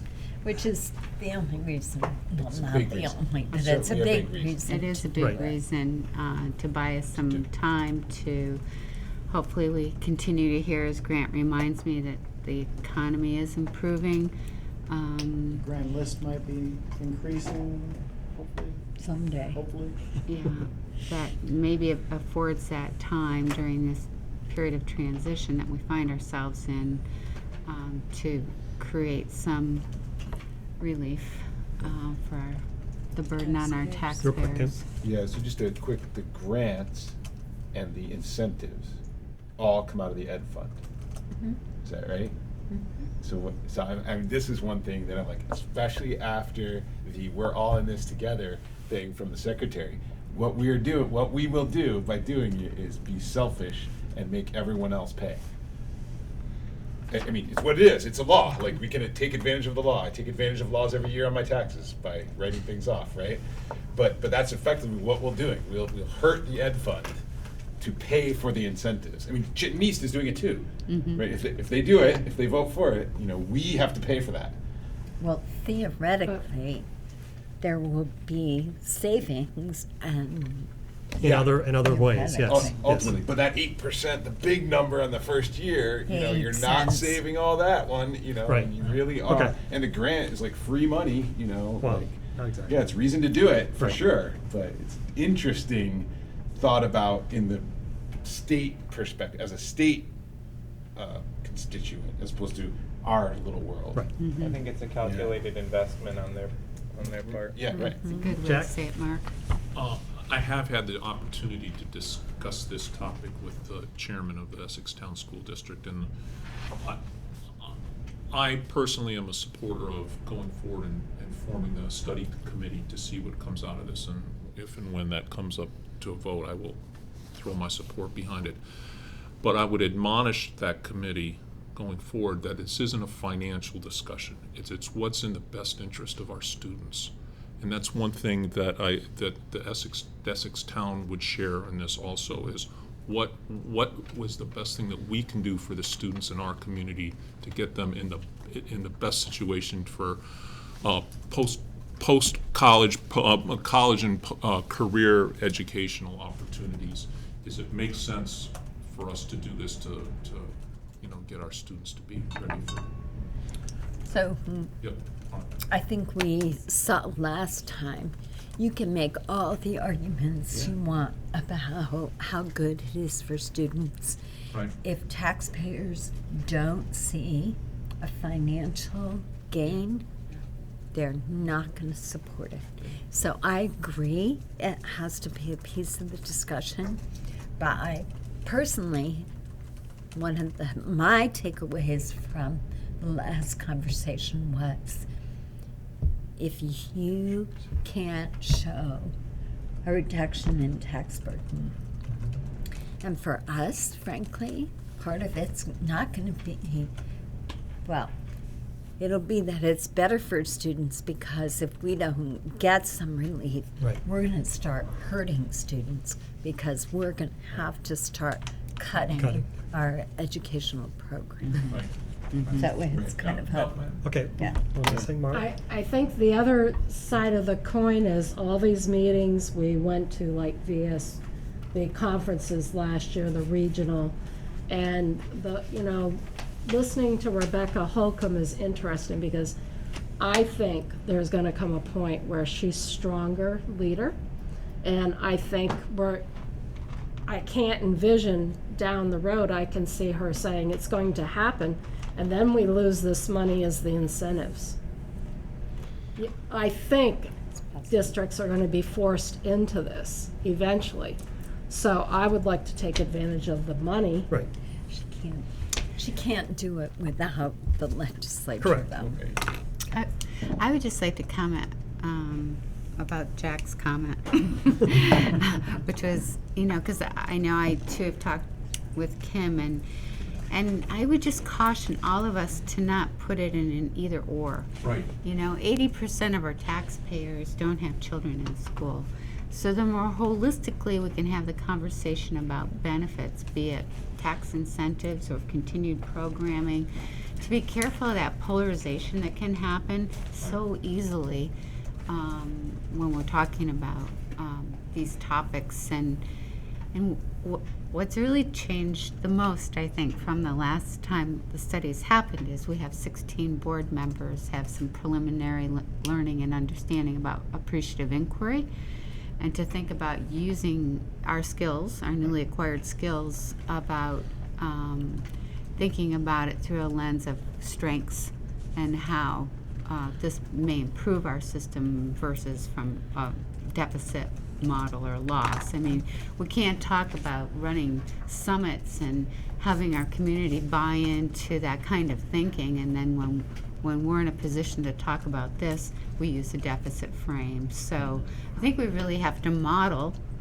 what we've been learning and talking about, and it's going to be hard because oftentimes it's that's what will come at us. But if we're thoughtful and planful about the conversation moving forward, and we also have technology that we didn't have back then as far as getting that information out more quickly to people when articles were being reviewed and discussed. And I continue to say that probably the thing that was most challenging was trying to get 16 articles that were formulated with a year and a half of conversation presented to communities in a 6-week period didn't work, so we know what doesn't work.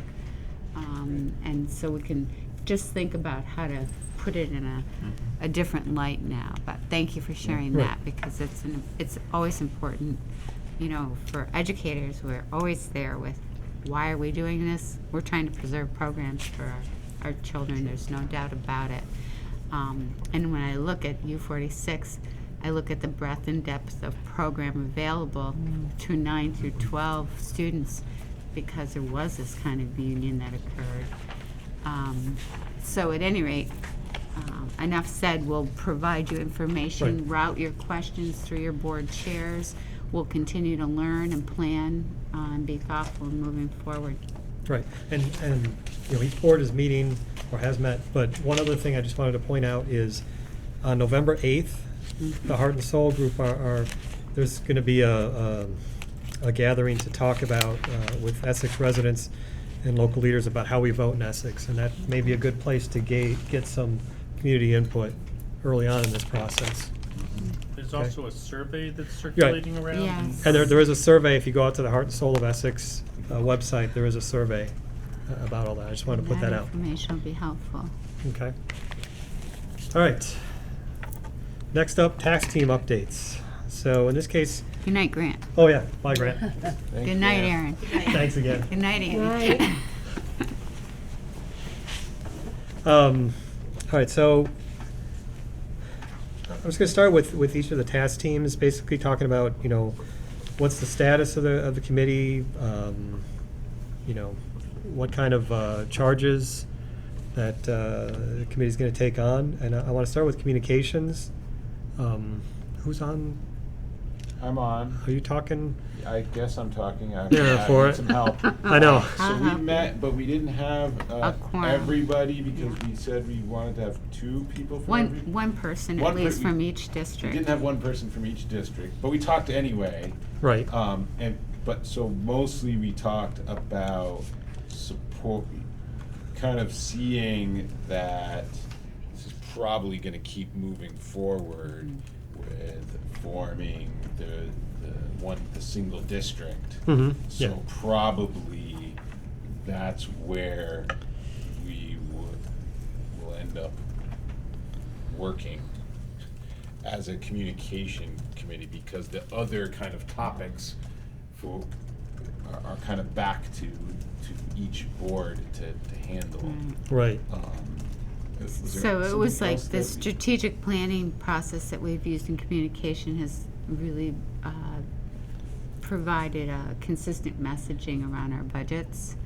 And we have, known techniques and methodology around the strategies we use to communicate. So this would be a new topic to put through our communications strategic long-term plan that we use, the RACE model. So we talked just a little bit about grounding ourselves in some of the preliminary information. And it was really not a meeting because Right. we didn't have representation. Okay, so you weren't able to basically Form a decide who's charge. going to be, to make a decision on who's going to be the chair of the committee, nor who's going to take Communications. act as the clerk. I don't think we did. Marley, you're the chair, I thought. Of leaders at work. Leaders. Yeah, at- we're that just was- talking about thank you. communication still. Thank you. Communications. I'm So sorry. that hasn't been I done. Okay. We didn't confused vote that. on those because we didn't have everybody. Right, right. So I'm sorry, that's so the correct. expectation is after the next meeting that piece will be done. Yeah, we got a next meeting date in like November 18th. Okay, excellent. Leaders at work. I don't know. Can you speak to that? I was nominated as chair. Nominated? No, you were elected. Scott is the new clerk. He'll be responsible for getting the minutes posted within 5 days. And we had a discussion on evidence. We had Jack there and Mike. And so we had their take on this formative assessment of the superintendent. And how difficult it was to remember evidence throughout the year. So one of the suggestions that was given to Judy, if you'll notice in your org notes, there's little notations in parentheses as to what you're looking for evidence. On her agenda items and the things she talked about, she'll have little parentheses. And I believe, Judy, that was going to occur at local board meetings also. Correct. Correct. Okay.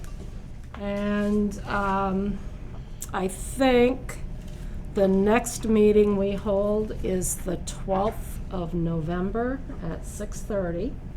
Mm-hmm. And we need to start working on, I believe it's the needs assessment. We have to start, considering where we are on the timeline. Right. And then I think there's also a discussion as chair. We'll see if if everybody agrees with me when I do the agenda. But I think we need to have a conversation as to how and what we're putting the pressure on the chairs of all the local boards. Because it was obvious from Jack and Mike and the discussion is we're always saying, okay, we're gonna go have the chairs do that. You know, we sit here as CCSU and we make a decision. We say, oh, they'll take it and they'll go work on it and come back to us. So I think we need to get a resolution on that or a conversation. It sounds like they're getting a little burnt out, Just a little bit. just a little. Okay, and then who can speak to policy? I Brian. should have the names on here. I did Brian. write them down. Brian, thank you. The policy committee met, we elected Gary Baker as chair. The clerk will be elected the next meeting. Next meeting will be held on November 19th.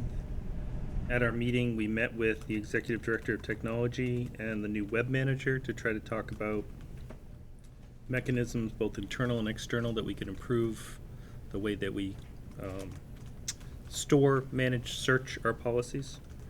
We did a final wellness policy input review from the first reading. And then we discussed a strategy on addressing the remaining J policies as well as policies cross-referenced with J. Okay. Excellent. Jay. Thank you guys for your work on the committees. Moving along nicely. Consent agenda. It's next up here. So I need a motion to approve the consent I agenda. move approval of the consent agenda. I'll second that. And a second by Tim.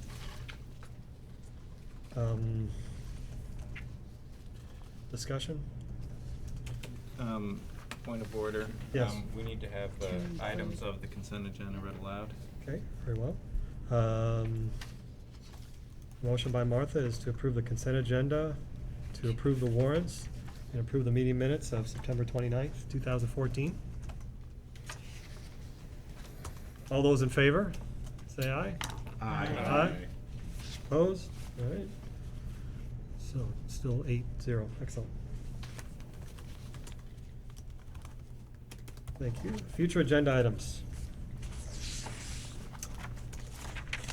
FY16 budget. So, that's a big one.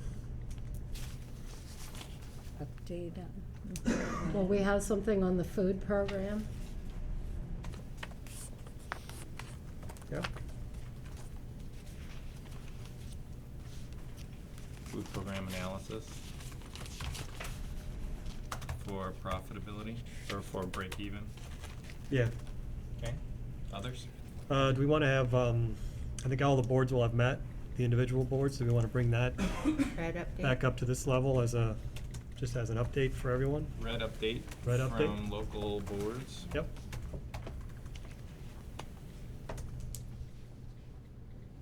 Can we have a conversation about the climate study? We threw it around a little bit tonight, and in the third year program, I'm just curious what future intentions are, and Judy talked about being able to process apps. I don't know if that's something for org notes, that whether we need it at a meeting. I just would like further clarification. I think that's a, There's enough to talk about. I think that at this point, it's a directive to administration to start thinking about that. And perhaps we'll see something a little later about recommendations. That this kind of has to filter back down through the local boards and their assessment of school action plans and success on any implementation of items that came from the climate survey back here. So I have climate study evaluation. A future agenda item from our last meeting was visioning and strategic planning for the SU board. Is that still It's still on. Didn't make hot this. topic? Didn't make this. So it just Make gets the rolled, cut this time. it gets rolled over though? Or is that something that people still want there? I don't know, It's still on the list. It didn't make this meeting for obvious reasons. Right.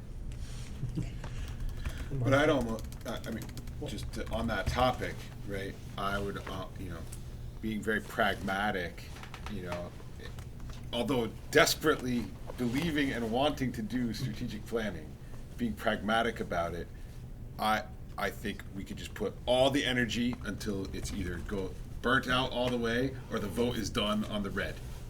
Because it's the new board that has to do all the strategic planning. Then if we do it, it's in a 2-year time frame.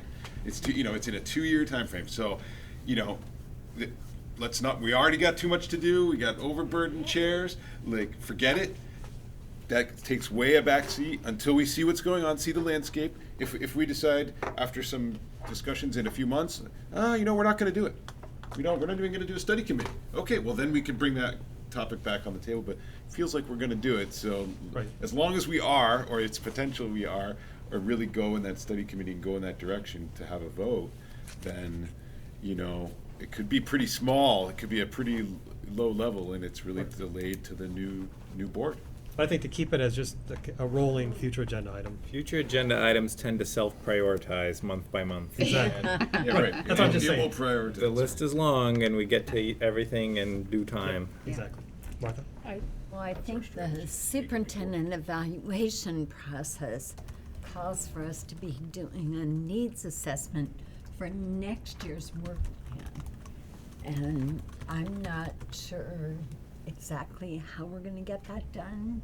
Are we gonna get input from local boards and then feed it up to this level?